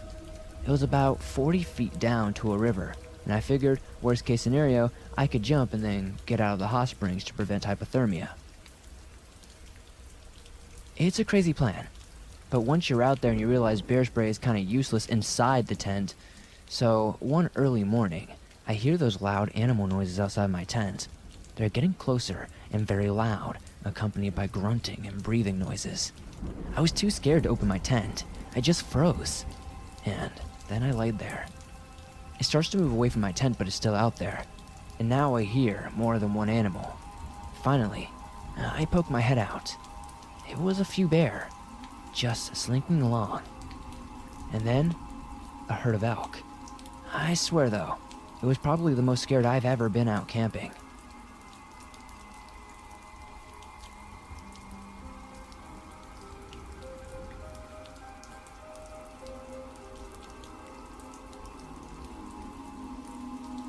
I'm a park ranger, but I don't really have any scary stories on the job. But I used to be in a group that's somewhat like the Scouts, and we spent a lot of time in the woods, and some weird shit happened often, but most of the time it was easy to explain. One thing happened though, that to this day scares the ever-living shit out of me. I was a leader for the age group of 8 to 10-year-olds, and we were out on a camping trip. It was the first year we stayed on that terrain, and it was huge. Normally, we tend to explore the majority of a terrain before the kids even arrive, so we are aware of any of the possible dangerous spots. This time, that was impossible to do. Every camp, we have what we call a night game. It's usually a scary game in which the kids have to complete several tasks, while the leaders scare the ever-loving shit out of them. Obviously, we had one too many during that camp. We masked up as monsters and hid out in the woods, close to checkpoints that they had to pass. While running in between checkpoints, I found an open stretch of forest with little to no foliage, so it was ideal for chasing after them. There was no real room to hide besides behind trees, so I couldn't use my flashlight or they'd be able to see me from miles away. It was dark, like the unsettling kind of dark that plays tricks on your eyes, and you start imagining things that aren't real. During my stay there, I saw a shadow that was around my size running past me a few times. I couldn't see it very well, so I just assumed I was imagining things because nothing was there when I turned my flashlight on. The game was nearing its end, and I saw the shadow again. This time, I could see it was vaguely standing near a tree, not too far away from me. I thought it was one of those other leaders hiding to scare the kids and decided to go over there as it was time to go back. I aimed my flashlight towards the tree, and while getting closer, I noticed that there was, indeed, someone standing there, dressed in what looked like a torn burlap sack, and their head covered with a few white plastic bags that looked like they were tied together. I started to feel pure dread. Something felt really off. I asked if everything was okay, but they didn't respond. The only thing I heard was this weird sound of what sounded like someone knocking on wood. Nevertheless, I went a bit closer, until I was about 10 meters away from this person. The knocking sound turned out to be that person smacking his head repeatedly into the tree, and I noticed he looked like a male. He was barefoot and his arms and legs were covered with crusted mud. His hands were in a weird cramped position. It was, I just can't explain it. I was convinced this was just one of those other leaders pulling a prank, so I told him to knock it off. He slowly turned his head and started walking towards me. Something inside me just told me to run. It didn't matter if it was just a stupid prank, and I ran away scared for nothing. If this wasn't a prank, it felt like I was in serious danger, so I ran as fast as I could. I heard him running after me, but I didn't want to turn around and look as I'd probably run into a tree. I arrived back at campsite, and every single person that could be dressed like that was already there. They couldn't have gotten there before me. If they did, they sure as hell didn't have the time to change into their regular clothes. Still, I told them and they gave me a good scare with that. They just looked weird at me, thinking I was trying to scare them, and we left it at that. The next day I wanted to go check it out. Who knows, maybe some weirdo ate some wrong mushroom and might be out there dying from hypothermia. I took someone else with me just in case, and there was nothing but endless trees. We arrived at the tree where I saw the person banging his head, and there was a dead, skinned, decomposing rabbit nailed to the tree. We called the cops. They looked around quickly and brushed it off as just a prank from another scouting group or some kids from the nearby town and left it at that. We didn't notice anything weird after that, so it probably was a prank or something. But seriously, if it was, somebody has some fucked up humor.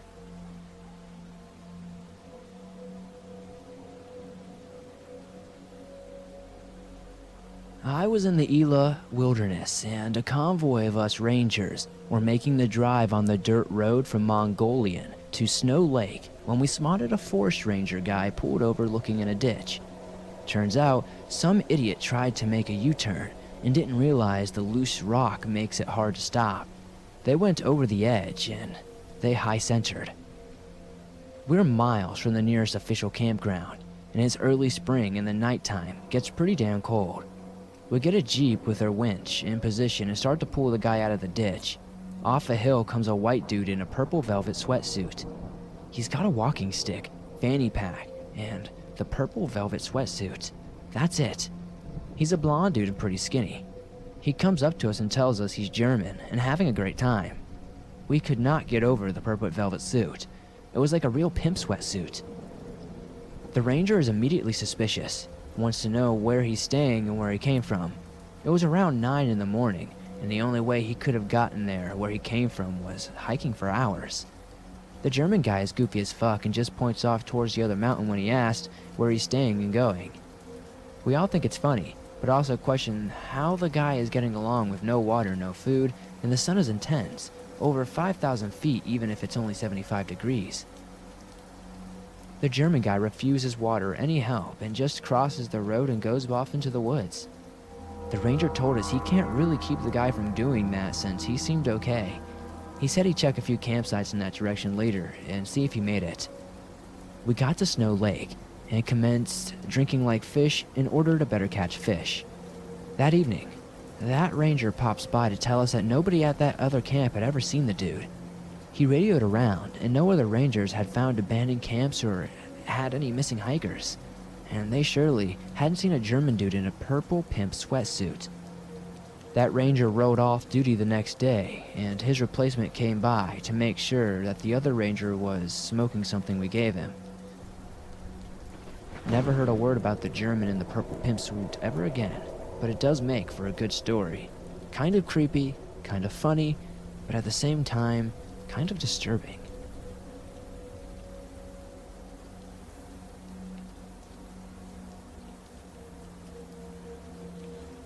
I was the lone recreation ranger in a small district in southern Idaho. The nearest town from the guard station was about 1.5 hours by car. After moving into the guard station, solar power was not working, and I hadn't slept for about a month due to the various factors: bats in the cabin and something walking on the deck at night. The woods there always had an eerie feeling about them, unlike the southwest Ponderosa forest that I was used to. About 2 months into the seasonal job, I started to hear something walking and scratching on the deck at night. Perhaps even on the door. Now, this district was known for its badgers and beavers, so I didn't think much of it. When leaving the cabin at night, I always had an eerie feeling, like I was being watched. One night, I was returning from my grocery run, always one on Tuesdays nights, and I had a bad feeling. At the time, I did not have my shotgun in the vehicle. After stepping out of the vehicle, I looked to the right of the cabin. About 50 feet from my front door, all I could see were two eyes about 3.5 to 4 feet in the air.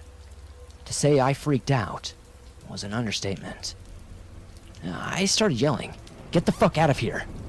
But the eyes only crouched down an inch closer.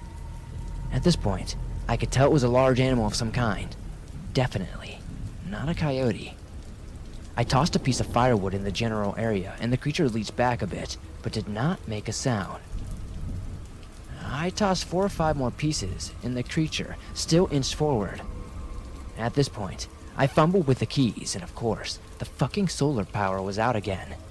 I managed to get inside and grab my shotgun.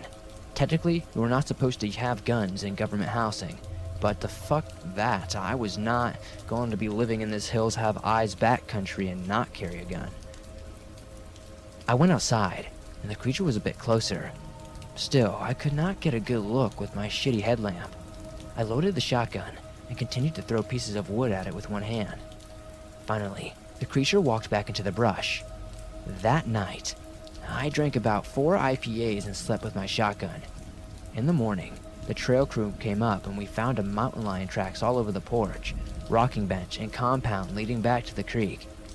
After that event, I always heard the rocking chair move or someone or something walking on the porch, but never found any tracks after that point.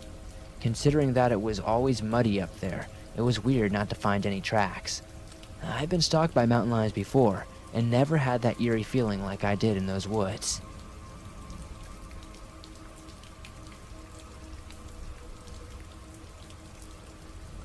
I have a friend who was a trail ranger.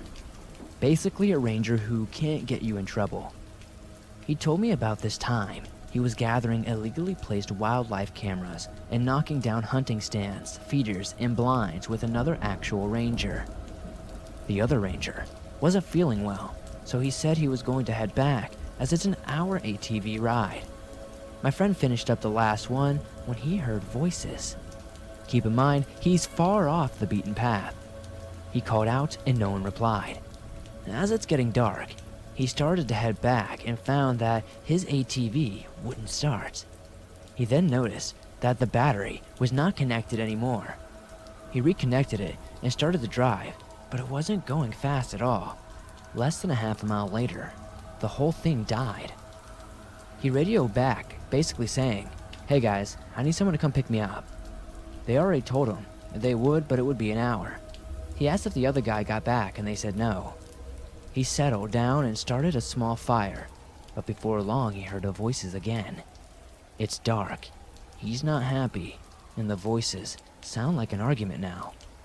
Someone was angry and yelling at someone else who sounded more scared. He called out and asked if anyone needed help. The voices didn't seem to care. He guessed they had to be less than 1,000 feet away.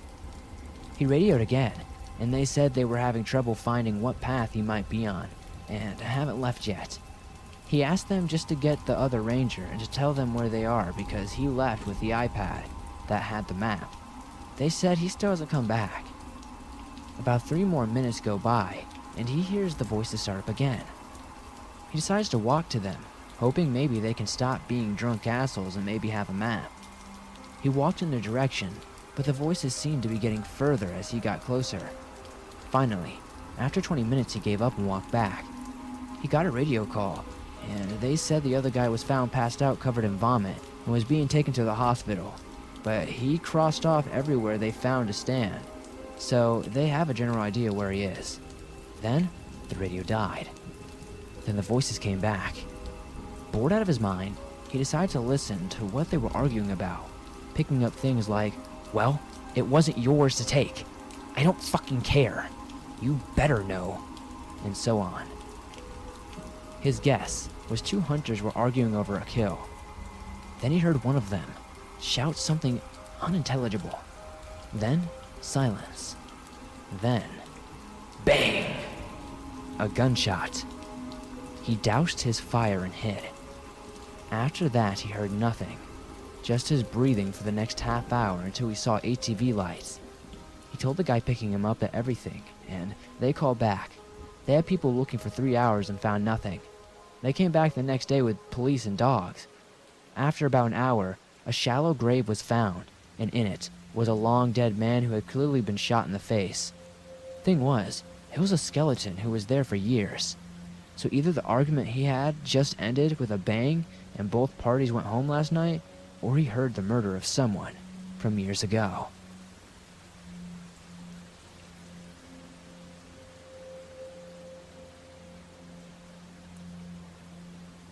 Back in 2010, I was stationed away from home for military duty near a mountain range. Me and two of my equally bored buddies dedicated our weekends to explore the area. We would randomly choose a peak or a valley and try to see the end of it. We would usually hike off trails to experience total solitude. It was one of those days, and we didn't pack any camping gear because we expected to return back to base before dark. It didn't go as planned, as we sort of lost track and it was already nighttime, way into darkness. We were stuck in some random place we didn't know, and we were in a tense mood. We kept arguing about how we got lost, how we should have taken another route and whose fault it was, the typical stuff. After some silent treatment, we saw the light of a small village a few kilometers away. It was a relief. We decided to reach the village and sleep over there. We rapidly hiked lower from the hills and ended up in a dried canyon. The canyon would make turns to the right and left every 50 meters or so, and we couldn't see what was ahead of us. We kept walking under the moon without torches. Just before one of these turns, I saw a couple of glowing eyes in the distance. I didn't make much of it. It could have been any random animal. We were used to it, so we kept walking, and as we made the turn, more and more eyes started popping out. They were directly looking at us. They were not making a sound, and they were not moving. As we walked closer, the number of eyes multiplied. There were maybe hundreds of eyes looking right at us. Large, glowing green eyes. They belonged to something, possibly as tall as us. I couldn't think of any animals that large. We stopped where we were. We froze right over there. The canyon had two ways. Ahead of us were big, fucking alien eyes. And behind us, there was a big fucking mountain. We had nowhere to go. After a moment of total confusion, one of my buddies took his torch and directed it at the eyes. As soon as the light reached them, they started running around. There was fucking chaos. The eyes were moving at every possible direction. There were loud barks, and we could tell some of them were running right at us. We couldn't do shit, and we fucking froze. All I could do was take out my torch and knife. I accepted my fate, and I was totally in to get to some of their blood. Then, I started seeing them. I could see who those eyes belonged to. They were running right at us. A pack of unbelievably huge shepherd dogs were running towards us, and the remaining set of eyes belonged to very large packs of cows. It was a relief, sort of. We were not about to be killed by bloodthirsty zombies, outer galaxy aliens, or Chernobyl mutants. But these dogs could definitely harm us and kill us very easy. We quickly closed the ranks and directed our torches in their eyes. The dogs stopped at a 3-meter distance and they completely circled us. We were stuck there for a couple of minutes and they kept running around us. Then a man with a hunting rifle appeared in the distance. He shooed away the dogs and it was once again peaceful. We walked back to the village with him, and his brother took us back to civilization with his tractor. We didn't die. And geez, those feral dogs or whatever were definitely creepy.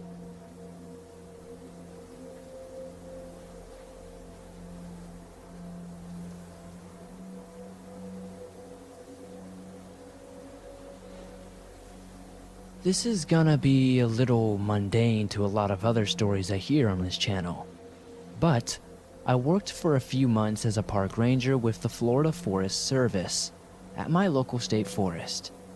The creepiest thing I saw was a poor young man who hung himself on my second week on the job. The unexplainable, though, are obviously not as cut and dry. We'd have children's clothes neatly folded up and left on trails, pairs of shoes in the middle of our dense burn blocks, and just a general sense of eeriness. My first few weeks on the job, I was easily spooked, but after I got into my groove of spending hours alone in the woods, it took a lot to shake me.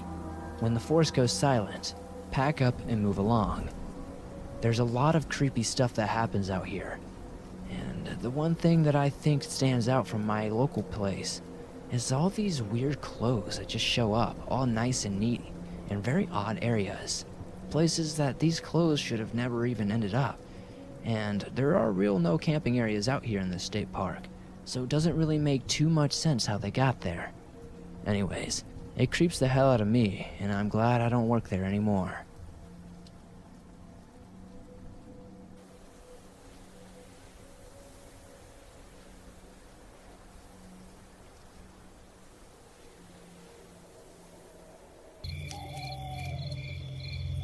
When I was young, I was one of those kids who was all about being outdoors.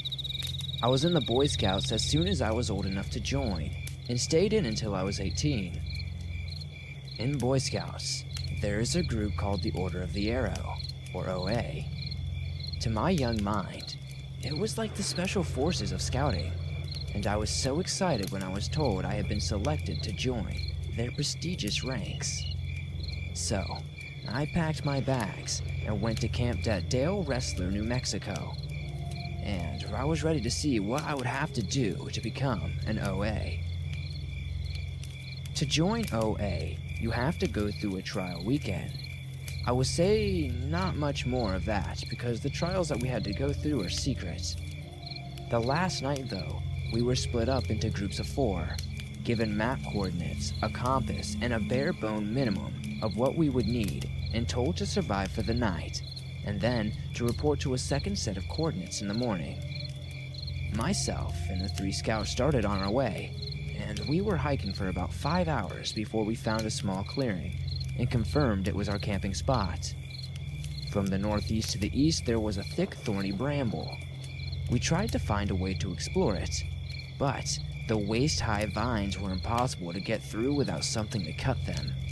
So we ignored it and went on just exploring a bit around the camp and goofing off. As night came, we all started to set down and to make a fire. This would be our only source of light for the night. We stayed up for a bit after dark, chatting and telling stupid jokes, and just having fun, talking before we went to bed. We had one small tent, and so myself and one of the other scouts slept outside near the fire, while the other 2 slept inside. I don't remember the time, because none of us had packed a watch, but it was well after the fire had gone out. I was shaken awake by one of the other scouts. He whispered in a quiet voice that would sometimes crack with fear. There's someone outside our campsite. He then pointed up. Moving from north to east outside the clearing was a bright blue ball of light. The odd thing was, the core was bright, but did not seem to cast a light on the trees. It was more like glowing than producing light per se. I stared at it, nervously and curious, as he quietly belly crawled and woke the other two up. "It is just some other group messing around," one of the other scouts said as he rubbed the sleep from his eyes, not trying to be quiet like the first one or I had. The light didn't seem to do anything different from its motions, as the fourth scout said. "But wait, that is where the Bramble is."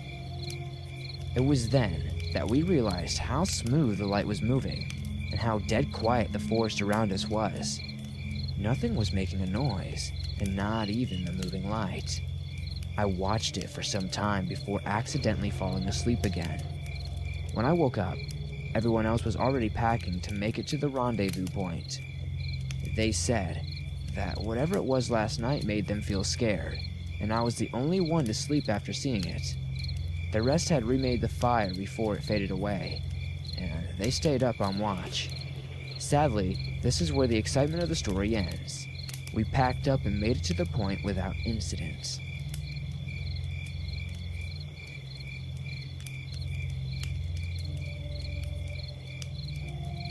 Before I start this story, let me give you a little insight on myself.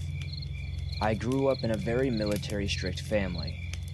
From the moment I turned 5, my dad taught me everything I know now, from fighting to survival skills.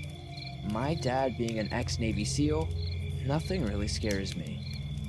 I'm not trying to paint myself as the most fearless person in the world, but I am also a paranormal investigator.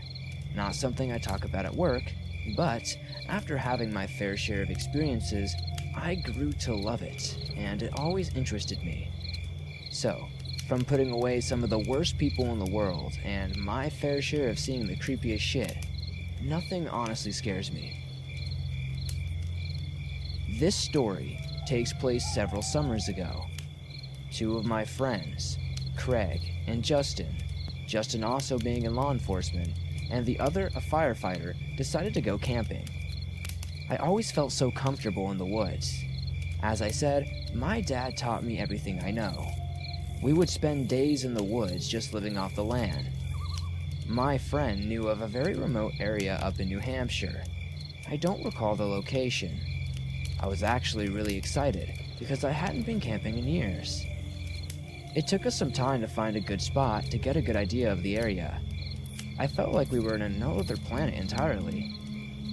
We set up our tents, gathered up some firewood, and all of us had brought MREs to eat.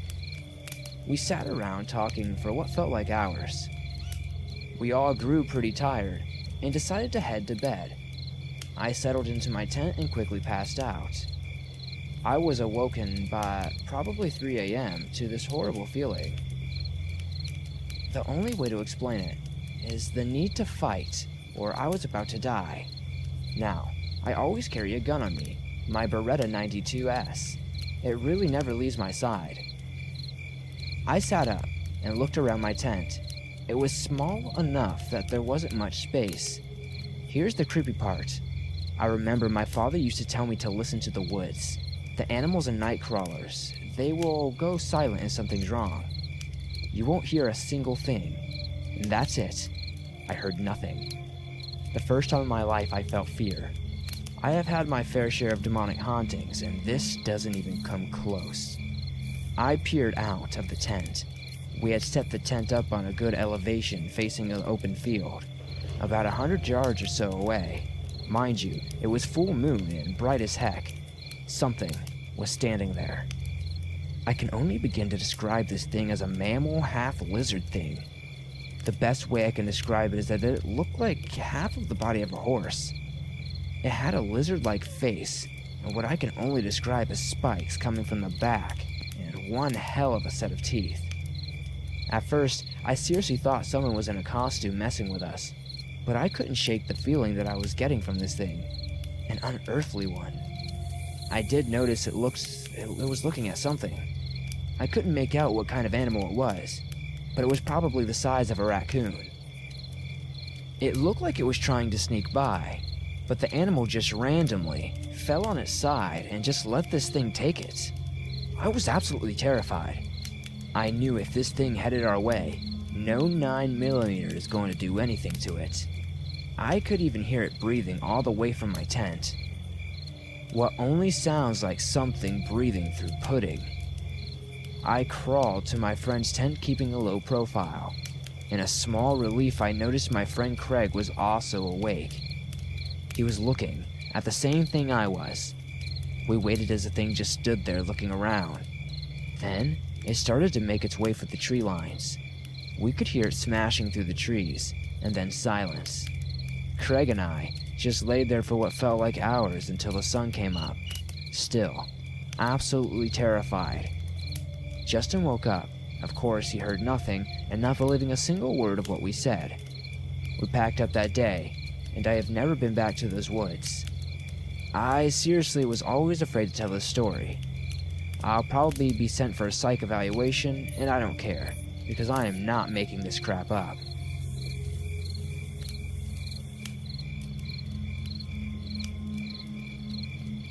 I'm a 17-year-old male, living in the Midwest.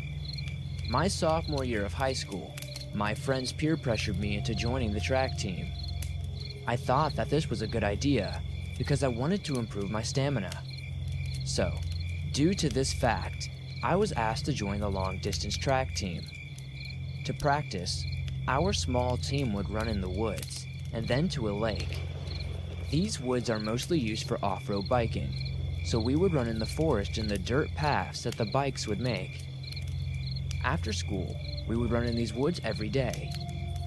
Time to time, we saw deer.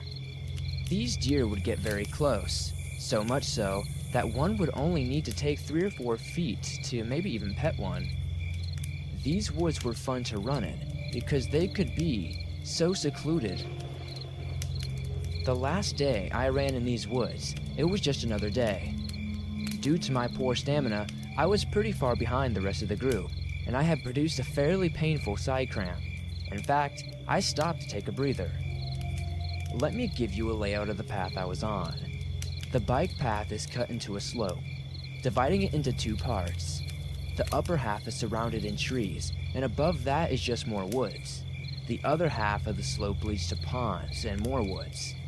As I was admiring the nature, I heard a loud snap high up in the woods. In so many scary stories, people say they get that feeling where they feel dread or the hair on their neck stands up. This feeling is very real, as I got this feeling. Turning around, I expected to see deer, yet, to my utter horror, I saw a man. The man was pretty far away, but I saw his jeans and long-sleeve checkered shirt. A bit of background on myself. I am currently a 3rd-degree black belt in Taekwondo, going on 15 years of practicing martial arts. Still, with my knowledge of self-defense, I was put off and began a light jog. To my utter horror, the man began to sprint down the hill. The creepiest part of his sudden sprint was how he used the trees to propel himself. I suddenly realized why he was running. He was trying to cut me off.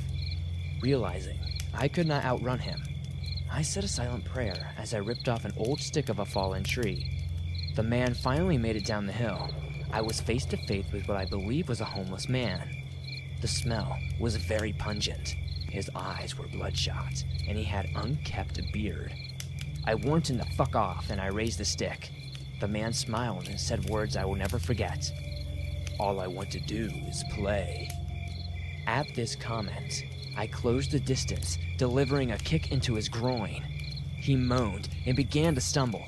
I brought down the stick as hard as I could, breaking it over his head. The man fell on the path. With utter fear in my heart, I ran as hard and as fast as I could. My coach was waiting for me at the end of the forest path.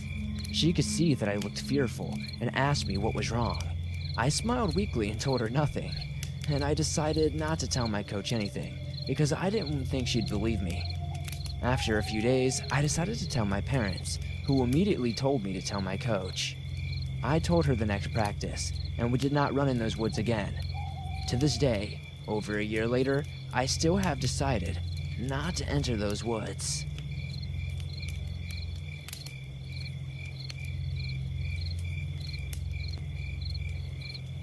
In the fall of 2016, a friend and I decided to go hiking late in the afternoon in a densely wooded wilderness area in the mountains not far from Fayetteville, Arkansas. My friend Rick was close to 60 at the time and recovering from a triple bypass he had undergone around 16 months earlier. We had been hiking these trails for about a year following his operation to strengthen his cardiovascular health. That day, a weekday, I hiked with a bottle of water, my wallet, and my keys, but nothing else. Nothing to protect myself. The trail we picked is a popular weekend hiking spot that we had taken dozens of times before. We were both comfortable with the hike and had never had a problem on that path, or any other for that matter. While Rick is older, and at the time a little more feeble after his health problems, I was in my mid-40s, well over 6 feet tall, and in pretty good shape. So, I wasn't really very worried about our safety. The trail we were on is on a state park adjacent to federal park land. It's an outdoors enthusiast's dream. Most of our trek that day was completely uneventful. We just enjoyed the autumn leaves and chatted casually as the sun dropped lower in the evening sky. We had seen nobody else that day, which was probably to be expected given that we chose to hike late on a weekday. We'd completed about 4 miles of the 6-mile loop up to that point, and it was as uneventful as any other.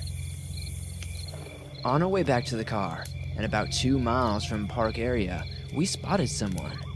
Through an opening in the trees, I saw a young woman, probably a college student. She was on the trail ahead of us, and moving in our direction. At first glance, I paid her very little attention. As the distance between us disappeared, that changed. I did not know her, so I could not have mistaken, but there was something about her posture and expression that just seemed off. As she got closer, it struck me that she had some semi-panicked look on her face and was moving quite quickly. But she was in athletic gear, so maybe she was just doing some cardio or something. She occasionally turned her head and stared over her shoulder. I followed her eyes and eventually noted that another woman about 50 yards behind her was walking up the path through the trees. The second woman was not wearing hiking gear. In fact, her clothing struck me as totally inappropriate. It was a warm afternoon, and we were all well inside a wooded state park area for miles away from any homes, but she was wearing semi-formal, office casual attire and a light jacket. I thought the clothes must have been secondhand because they were tattered and ill-fitting, and they definitely didn't look washed. She was a fit, athletic-looking woman who couldn't have been more than 25 or 30 years of age. It was too bizarre. The clothes were wrong for the trail, and they were wrong for the age. Everything about her was off. Her shoes struck me as being even more peculiar. When she got closer, I noticed she was wearing scuffed, leather flats, casual shoes with no ankle support. I found it completely odd, because you just don't see people on this trail just as she was, and you never see them wearing shoes like that. My hiking partner, Rick, hadn't appeared to notice anything odd, as he was completely involved in the conversation and just kept talking. The second woman briefly glanced up, and we made eye contact as she neared us. The alarm bells were going off in my head. There was something in her eyes that made me feel uncomfortable. I don't know what she was thinking, if I'm being honest, but I swear she had contempt in her face. Part of me wondered whether I'd be offending her by staring, so I diverted my eyes and kept walking. I tried to tell myself that maybe she was homeless. Maybe she was wearing the only thing she had, and I was just being rude. But the warning bells were still going off in my head. I'm not a paranoid person, so having my sixth sense going off like that was very unsettling. I have a fantastic peripheral vision, so I turned my face toward Rick and acted like I was listening to him, but I was watching the creepy woman out of the corner of my eye. The moment we passed, she spun her head around to study us, and she slowed her pace. My internal alarms grew louder. Out of the corner of my eye, I saw her come to a stop and drop her face toward the ground, her body half turned on the trail. It was very odd behavior. Rick and I kept walking around 50 yards further. We made it around a bend in the path, and I looked back at the woman before the trees obscured her view. She was still standing there. Her face was down, but she was staring a hole through us out of the corner of her eyes. That was the first time I realized that I couldn't see her hands. One was inside her jacket pocket, and the other was hidden from my view on the other side of her body. It creeped the hell out of me. The hair on the back of my neck stood up. For half a mile, I didn't see her again, and had begun to wonder whether the first woman, the co-ed, had felt danger as well. Clearly she had, I thought, and that's why she was practically running through the woods at dusk. It also struck me that the woman was stopping and studying Rick and me, like she was deciding on whom to follow. We weren't moving as fast. We were walking as quickly as Rick could manage, and he was clearly more female than a co-ed. But those thoughts amped my senses, and I felt very uneasy, so I periodically checked behind us. At certain points through the woods, I could see more than 100 yards, and nothing. I began to worry about the co-ed. My hair stood up for a second time as I felt the strongest sensation of being watched. Again, thinking I was paranoid and half mocking myself for being afraid of the creepy woman, I turned my head around to assure myself she was not back there. I was wrong. She was there, following with her head down and moving briskly about 100 yards behind us, but with her hands hidden. I turned my head back to the trail in front of us and kept walking, still trying to convince myself that there was nothing out of the ordinary happening. That I was just being rude because she was dressed like a homeless woman. About 200 yards further along the path, I turned my head back to Rick, and my heart raced a bit. She had closed half the distance. Each time we walk around a bend in the woods obscured her location, she would emerge closer and closer to us. I told myself that I was just being paranoid, but nevertheless, I tried to get Rick to pick up the pace. By this time, he was clearly aware that we were being followed, and he was pretty uncomfortable as well. Though, to his credit, he did keep walking. With half a mile to go before we reached the parking area, I turned my head once again, and she was just 10 feet behind us. I hadn't seen or heard her get that close, and it freaked me out. I literally jumped. One of her hands was in her pockets, and the other was behind her back. I got the distinct feeling she had a weapon of some kind, and that she had no fear of despite the fact that I was considerably taller, albeit several years older. There was no mistaking her demeanor. She meant to do us harm, or at the very least she intended to intimidate us. I weaved my car keys between my knuckles. I handed my water bottle to Rick, and made an obvious fist with my left hand. With a half mile left in our hike, I thought to myself, if this is nothing, she'll pass us and move on, as clearly she's moving a lot faster than we are. I was accustomed to people overtaking us, but she didn't pass, and never acted like she knew we were there, which was the creepiest part. I kept my head turned to her, as I walked and tried to get her to make eye contact, but she didn't look me in the eyes at first. She kept acting like neither Rick nor I were on the path a few feet ahead of her, and she'd followed so closely behind. I was completely unnerved, and that made me angry.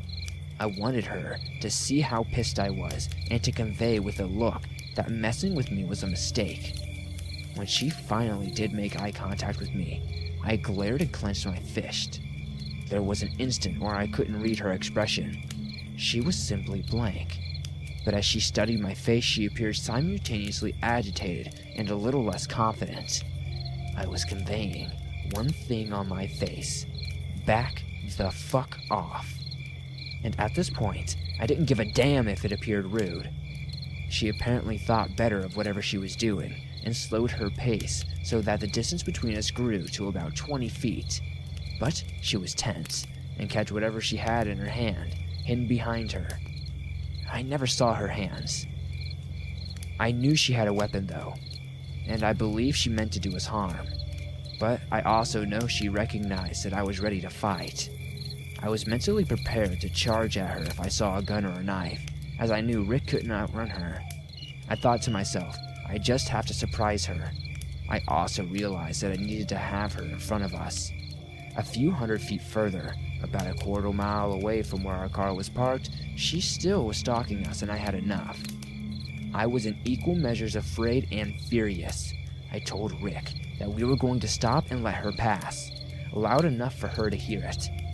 Just as I was getting ready to stop on the trail and make her walk in front of us, she veered into a small clearing, plowing through waist-high brush, crossed a ditch and scurried through a tree line to a road that ran through the woods in between the main road and the parking area. I kept my eyes on her the entire time. She had a car. It was parked alongside the little service road, partially hidden by shrubs, not in the parking lot. The last time we made eye contact, just before she climbed in her car, it was clear from the expression on her face that she was very angry. I glared at her, expressing my own anger, and kept walking. When her car started and she drove away, Rick got quiet before asking me, "What in the hell was she doing? Did she have a gun?" I told him I didn't know. I never saw a weapon. We walked back to our car without saying another word. Once the engine was on and the doors were shut, we chatted a bit more and decided to call the authorities and report the incident, and to make sure to have them check the poor co-ed who had passed first. To this day, I have no idea what the creepy woman was planning to do. I don't know if she wanted to rob us, harm us, scare us, I have no idea. I'm just thankful she decided better of it. I have hiked that trail more than 50 times since then, but I've never seen her again.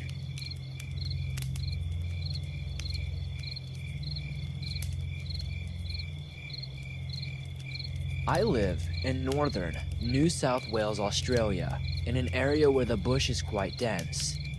Now, I've always been into the paranormal and have experienced a few situations that just cannot be explained. The one I'm about to tell is the most freakiest one so far. So, here's a backstory that links into the story I'm about to tell. So, I live with my parents and my two brothers. About a year back, we were staying with some friends in a tiny desert town with a population of 200. I know, it is very tiny. We heard about an older man who lived in one of the houses and was murdered about 4 years back. The locals suspected the murderer to be a dodgy, dirty homeless man who was lingering around the children and just being completely and utterly creepy, so they kicked him out of the town. This man had a tattoo on his forehead saying, "Mom." Now, fast forward to when we were camping in the bush. We went for a drive on a day that I was going to have a shower in a place where you paid about $2 for a shower if you were camping close by. Anyway, we parked and noticed a man with a small puppy trying to hitchhike. Me, being a nice person, decided to ask him where he was going and let him know my father could probably drive him.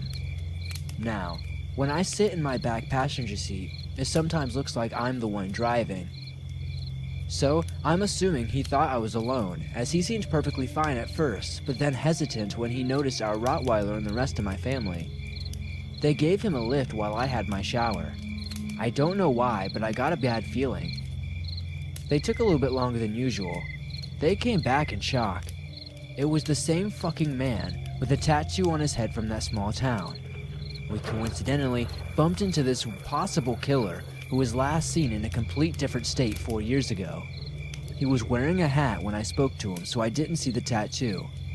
My parents told me how crazy bad the vibes were and how quiet everyone was. They even stopped and dropped him off at a public spot, so they did not feel that safe at all with him. Now, we are driving back to the camp and we're cracking jokes about how we would be waiting back at the camp for us with coffee. My family was terrible with a sense of humor. We got to the camp at light at night and it was dark. We had 2 big tents and we slept in a big kitchen tent. I was somehow still in a bit shaken sense, but I somehow decided to grab a knife and put it next to my bed. You know, just in case. I was cleaning off my knife when I heard something walking behind the tent. I called out to my little brother, and he replied that he was in the campfire with everyone else, including the dog. I suddenly became very frightened, and without even thinking, looked next to me inside the food tent, and the only way I can describe it was that I seen this old, dirty man crouching down in the dark, breathing heavily and looking me dead in the eyes. I froze for a second and screamed like I have never before, and I began running to everyone else. I was getting ready to call the police, but once my dad walked in with a huge stick, It was like he just vanished. It was just like it didn't make sense. There was so much food in that tent that no one could have really been in it without crushing everything. Plus, nothing was even moved when we looked inside. When things settled down and we couldn't find anything around, we eventually all tried going to sleep. After about 10 minutes of trying to sleep, and still horrified from whatever the fuck I had just seen, I started hearing footsteps around the tent. It went on for about 5 minutes. I listened very carefully. This thing had 2 feet, and it sounded heavy and big. To try and possibly scare it off, I told my brother very loudly to grab the knife and see what's outside. Everyone else admitted to hearing it also. My dog started barking and followed my brother outside. She then chased whatever it was into the forest. My brother couldn't see it, but he said it was running our dog, and it sounded as if it were dragging something heavy. After about 15 minutes, we tried going back to sleep. Just before I managed to get some sleep, a voice from outside very faintly said my dog's name. My dog didn't make a sound for the rest of the night. Now, I don't know if this had absolutely anything to do with that day, but I fell asleep that night and my face towards the tarp wall. I had the craziest, vivid nightmare. I'll try to explain the nightmare as I can. It was like I was face to face with an autopsy of a young blonde American girl. She was speaking into my ear, going into details about how she was murdered, how her body was found, and how good her life was beforehand. I tried looking away from the body, but everywhere I turned my head, I was just looking at a different part of the body while she still spoke. This dream went on until she said a name of a man, and then I woke up. I don't remember the name, and it was not familiar to me. Anyway, that was probably the scariest, strangest night I have ever experienced, and I no longer enjoy camping. I hope you enjoyed my story as much as I enjoy listening to everyone else's experiences.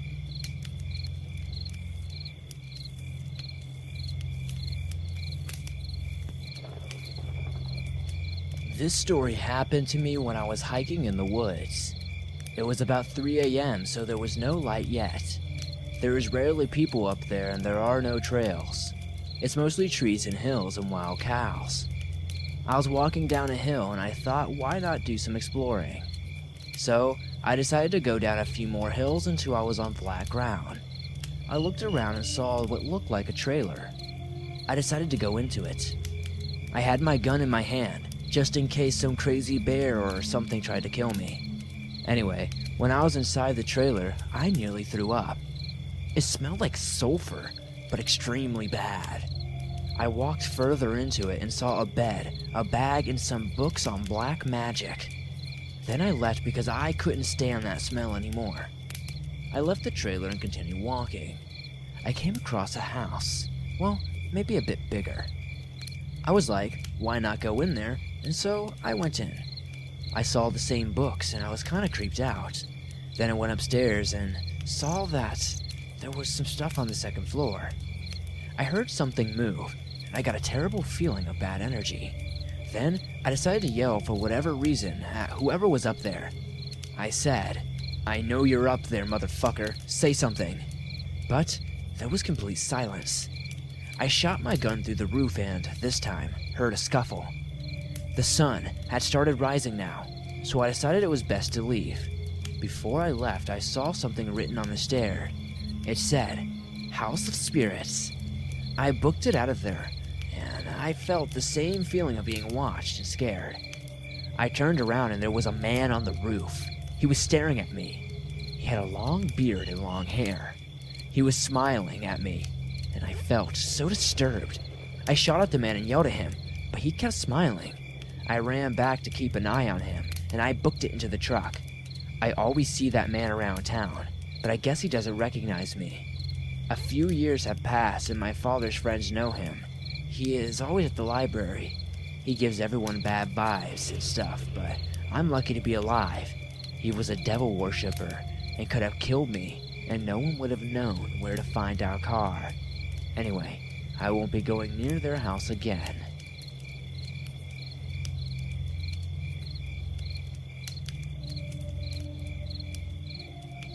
This happened about 2 to 3 years ago. I live in northwestern Montana, and it was my senior year summer. and I was going through some personal stuff that year, and I thought the best way to escape from that was to get off the grid and go camping in the forest. My plan was to go on a hiking trail that not a lot of people hike on, and get to this small campsite. I packed my gear that everyone brings on hiking trips: food, water, tents, bear spray, etc. When I left, it was after work, and it took a couple hours to reach the beginning of the trail. The hike was 10 miles into the forest, which had winding paths, rocky areas, and thick and overgrown brush that at times was hard to see the trail because of how overgrown the trail has been with the lack of people taking it. The trail just led you deeper into the mountains. The hike was pretty uneventful until I reached the campground. When you come out of the trail into the campground, the first thing you see is a small open area about 30 to 50 feet, just enough to hold a couple tents. And when you look in front, you can see a small lake with trees packed together tight, and it's hard to see through right above the Rocky Mountains, sticking up high in position to where the sun goes over. The surrounding area is covered in pine trees, making it hard to see more than 20 feet in front of you. When I reached the campground, I set up my tent right away because the sun was going down fast in the mountains. When I reached the campground, I set up my tent right away because the sun was going down fast, and with the mountains there, it grew dark quick, and since I have had nothing to eat, I got a fire going and put some food on. And here's where it starts to begin. Nightfall came. The night was calm, and just a small breeze was coming to make the trees just move enough to where it starts to make croaking noises. The night was pretty chilly, and I made a pretty good fire. About an hour into the night, I got this foul smell that just seemed to linger around. It must have been coming from the wind, is what I thought anyway. But the smell was strong, and felt like it was right next to me. I threw another log on the fire, and then I hear the scream of what sounded like a woman next to me coming from the direction where the wind was coming from. At least, I think. It freaked the hell out of me, because I thought I was the only person up here. I didn't see any other tents, and there's no place to set up tents other than the spot I'm in, and the scream didn't come from the trail I came from. The visibility that night came from the campfire and the moon reflecting off the lake, so I couldn't see far. But I reached into my backpack and pulled out a flashlight and just slowly started scanning the area for a woman. I yelled back, "Are you okay? What's wrong?" And the woman yelled back, "Help me!" So I said, "Where are you? Are you hurt?" Trying to find the source of the sound. There was a small pause, and then she yelled back, "Come here!" But there was something off about the voice. I just kept thinking to myself, that woman didn't sound like she was hurting or anything was really attacking her. So that raised a red flag in my mind, and everything I said seemed like it didn't matter to the woman. Like she was just trying to lure me out of the campsite with some 2 words. "Help me!" Right after that, I reached into my backpack and pulled out my handgun and kept scanning the forest.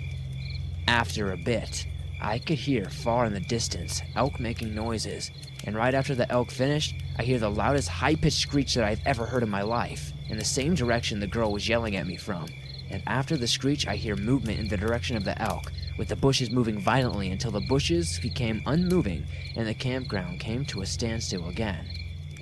After the thing ran away, the foul smell went with it, and though the rest of the night was calm, except for the same screeching in the distance which sounded like it was miles away, just echoing through the mountains, I have never been more scared in my life.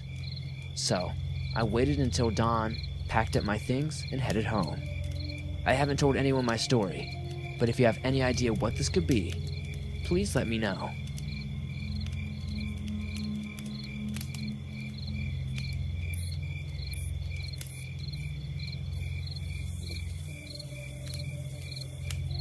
I guess I should start by saying, this happened in early September of 2016. I'm a 25-year-old female that lives in a really rural part of northern Arkansas with my fiance, near the lake to be exact. It's gorgeous, lots of open farmland, plenty of woods, and barely any neighbors. It's what my soul always wanted. I am an only child, also, and have been pretty much spoiled my whole life. My father, for as long as I can remember, would randomly bring home toys. Not just little toys. I'm talking go-karts, dune buggies, and even four-wheelers. So, since I was young, I knew how to drive just about any off-road vehicle, and I loved it. We even had jet skis at one point. My parents were very laid back with me, to the point that they would nap during the day and let me ride the dune buggies until dark. I forgot to mention, I just recently moved full-time to the property. For years, we would only visit the land on the weekends, so it's a different feeling knowing you don't have to go back to town. My parents live about 3 hours away from the land, so seeing them on the weekends is a treat. They bring up all kinds of goodies. The land is beautiful, about 30 acres more than half of which is cleared. Years ago, a small farm was here. The old barn still stands, and of course a pond with a ton of frogs. One night, we all got wild hair and decided to go for a night ride. My father now has a Jeep, so him and my fiance decided to ride together. Me and my mother decided to ride separate on the wheelers. These four-wheelers are fairly new, automatic, so they are ready to ride a while. And damn it, I also forgot to mention that for miles outside of the property is the Cherokee Wildlife Reservation, so there are miles and miles of woods and dirt trails. So many that you could be gone all night. Behind the property, about 20 minutes out, is a creek. Once you pass through it, you will go up the mountain on the other side of Cherokee. There's also a crap ton of logging roads. But before you get to the logging trails, there's a dirt road you have to take. I have taken this road for years. I have had some weird feelings out there, but this night will be the night that I will always remember until I die. My dad, fiance, uncle, and aunt had gone ahead of us, 5 minutes ahead of us to be exact. My mother and I had been out making a drink. Yes, my wheeler was a cup holder, and I was gonna bring alcohol with me, damn it. After we passed through the creek and up the mountain, I noticed the beams of my mother's wheeler start to dim. Normally, they do this because your fan too cool engine has kicked on, so I didn't think anything of it. I want to let you know that there are houses near the end of this road and near the beginning, so there's a gap of about 5 miles long of woods, and an occasional dirt road for gas as well. By the way, gas wells are everywhere up here. As we get closer to the trail we are supposed to take, my mother's wheeler starts backfiring. We stop for a second to see what's going on, when it dies. Now, like I said, I've been out in these woods my whole life. I wasn't afraid at all. No weird things or feelings or anything. My mother calls to my dad and tells him what's going on, but no calls are getting through. They must be going down the mountain, my mother said with an aggravated tone. I turn off my wheeler, but leave the lights on. The road is narrow, so narrow that 2 cars can barely squeeze by. I don't want some drunk guy flying around the corner and not seeing us. As my mother tries calling my dad again, I start looking at her wheeler. Something isn't right with it. There's power to it, but no fuel is getting to the engine, which could be a lot of things causing that. So I get my phone out and text my fiance, letting him know we were stuck in the middle of the road. We were sitting there for a good 10 minutes, when all the hairs on my body start to stand up. I immediately look in the direction of the headlights to see a man walking from the pitch darkness. He had no light, and he said nothing. It took a second for my brain to register what I was seeing. As my mother finally got my dad on the phone, I whispered to her sternly, "Mom, there's a guy walking up on us." Now, my mother tends to panic at times. I never took my eyes off him. He was still far enough away that I couldn't make out much features. My mother is freaking out, and I tell her to leave the shit and jump on my four-wheeler. As she does, I yell to the guy, who is obviously getting closer, "Hello, what the hell?" He said nothing. This seriously freaked me out. Like, who the hell walks down a pitch-dark road in the middle of the night without a light? And not say something as you approach other strangers. That's when it dawned on me. He must have been creeping in the woods down the road. Voices echo like crazy out there, so he probably knew we were women. Normally, I keep a .38 on me, but my silly ass left it at home. Out of all times, this would be the one time that I forgot it. I start my wheeler up and my mother hops on. The man is still getting closer. Now I can make out a red flannel shirt and dirty jeans, dark hair, but not much more. He had a gun. not in his hand but visible on his hip. He still wasn't saying a word, which makes us kind of panic even more. He also was not looking at us, but rather at the ground. I realize I can't back up because I can't see a damn thing behind us. So I threw it in high and took off past him. As we passed him, he just stood there, facing and following our direction, yet never looking up at us. It was pretty disturbing. We make it near to the creek, and my mother was able to tell my dad everything. He immediately turned around when he heard us yelling. He was at the wheeler in about 4 minutes. As we met back at the wheeler, the guy is there, on his own wheeler. My mother and I just sat there, staring at this weirdo. He never gave me or my mother eye contact, and ended up heading to the creek to talk. As we all shut our vehicles off, my dad asked us, "So, where did he come from?" I told him, the darkness. He just walked up without a light from the road. My fiance chimes in. He had a wheeler in and tow straps. Y'all didn't talk to him or anything? My mother and I just stared at him, with open mouths. This guy was going to take our wheeler. He never asked us if we needed help. He didn't say or do anything but act weird. The man had told my dad his wife had heard people yelling in their driveway. We didn't even pass their driveway. The next day, me and my fiance head to the same spot to check out this driveway. We reached just about halfway there when the four-wheeler had died, and just a few hundred yards down the road was an overgrown driveway. We drove up and decided to walk the rest of the way. Tucked far behind the woods was a rundown barn-like cabin, with no power, no vehicles, and no signs of recent life, and definitely no sign of a wife. There was an outhouse behind the barn. As we walked up to the windows, we noticed the man's wheeler sitting behind the barn. I looked at my fiance, who had a worried look on his face. Inside the barn was stuff that you would expect to see in a garage. No indication that someone was living there. As we backed away slowly, I started to notice that there were vans hidden in the woods, like a homestead. They were run down, and I'm pretty sure they didn't run, but still. And that's when my fiance grabbed my hand and we quickly got back to the Jeep. On the way back home, I told him about the vans. He said that he noticed them too. He noticed them at the same time he noticed the man, staring at them from inside the barn. Always bring protection if you're going to be in the middle of nowhere.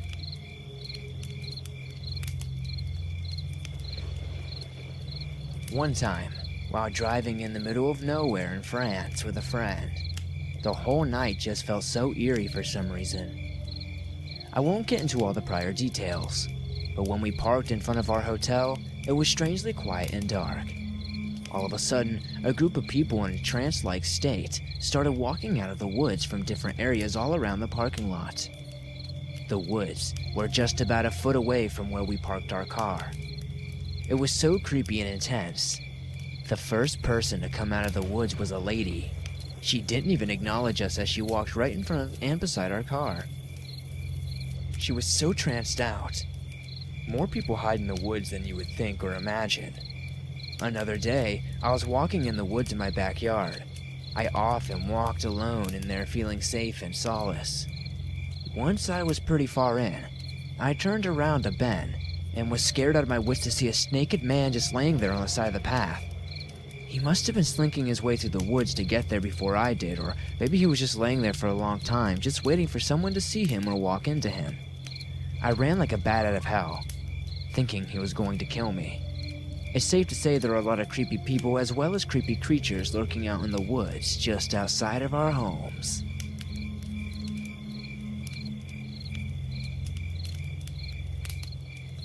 Before I tell you my story, I must give you a bit of background. I live in the state of Idaho in the US. I work on a farm and live in a very small town and live just down the road, about an hour from where this happened. But when I heard a story from a neighbor, curiosity got the best of me. My friend Bill told me the story of the water babies. We were at my house in the garage. Bill was talking with my dad about fixing something in the house. The talk moved on to hunting stories, then stories about seeing weird things in the woods. My dad has a ton of stories like that handed down from my grandpa. After a few stories, Bill told the tale like this. You see, the story behind the water babies is that two main native tribes in the area, the Shoshone and the Bannock, or as they call themselves, the Shobans, would perform an ancient ritual. Nobody remembers any specifics of the ritual. It's lost to history, but the purpose is fairly well known. Whenever a set of twins were born, the Shobans would take the babies to the marsh where the Blackfoot and Snake Rivers joined. They would throw the babies in the water, and the one that floated was kept, and the ritual was ended. The belief is that the twin is good and the other twin is evil, and they believed that the good one would float to the surface, but this meant a lot of babies drowned, whether one or both the twins died.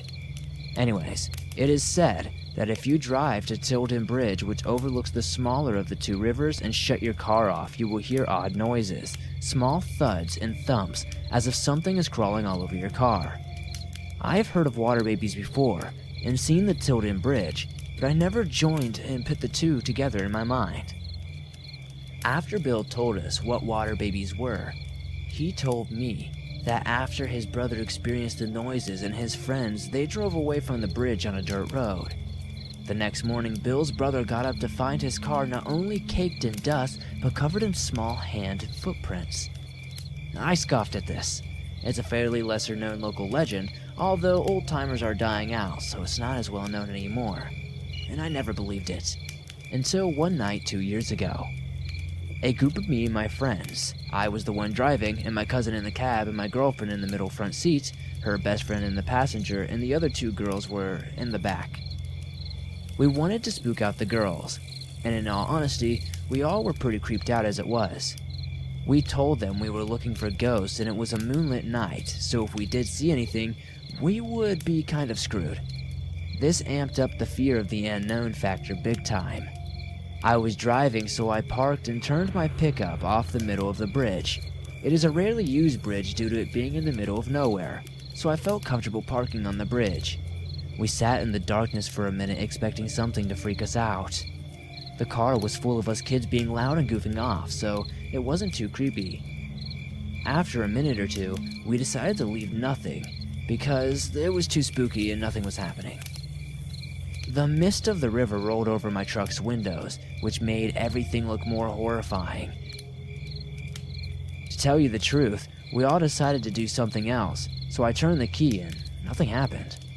The girls thought I was playing around and telling me to push it in the clutch. You're just joking. Idiots, let's go. My girlfriend told me, not funny, okay? Just go. I told them that the car was an automatic and had no clutch. The girls grew quiet, and I saw them go pale in the moonlight. I tried for about a half an hour to get the car to start, but it just wouldn't work. I was too scared to get out and pop the hood. Everyone was on the verge of a nervous breakdown. I kept turning the key, and my girlfriend's best friend in the passenger seat had her window down a small bit. Through the small slit of the window, we heard a baby screaming not too far from the river bottoms.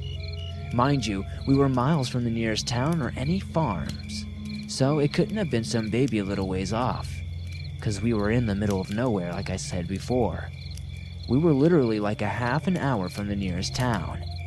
We then started hearing soft thuds and bumps of the roof and hood of the truck. We all freaked out after a few turns. The engine still wouldn't go, until we heard a thud and felt the truck move forward a bit. I turned the key one last time and it started up. We pulled out of there as fast as we could over the dirt road. We were all done with doing anything else that night, so I took everyone home. When everyone was dropped off at home, I drove back to my house, parked the truck in the driveway, and ran inside. The next morning, my dad yelled at me for letting kids climb over the truck during the night. I told him I wasn't even near any kids last night. He led me to the driveway to the truck and said, "See all the hand and footprints all over?" The truck was covered in dust from the dirt road, and as he pointed to it, I noticed small handprints and footprints on the hood and in the bed. It's been 2 years, but I will never go back to Tilden Bridge again. I have experienced some weird crap in my life, but all I know is that I believe in Bill's story.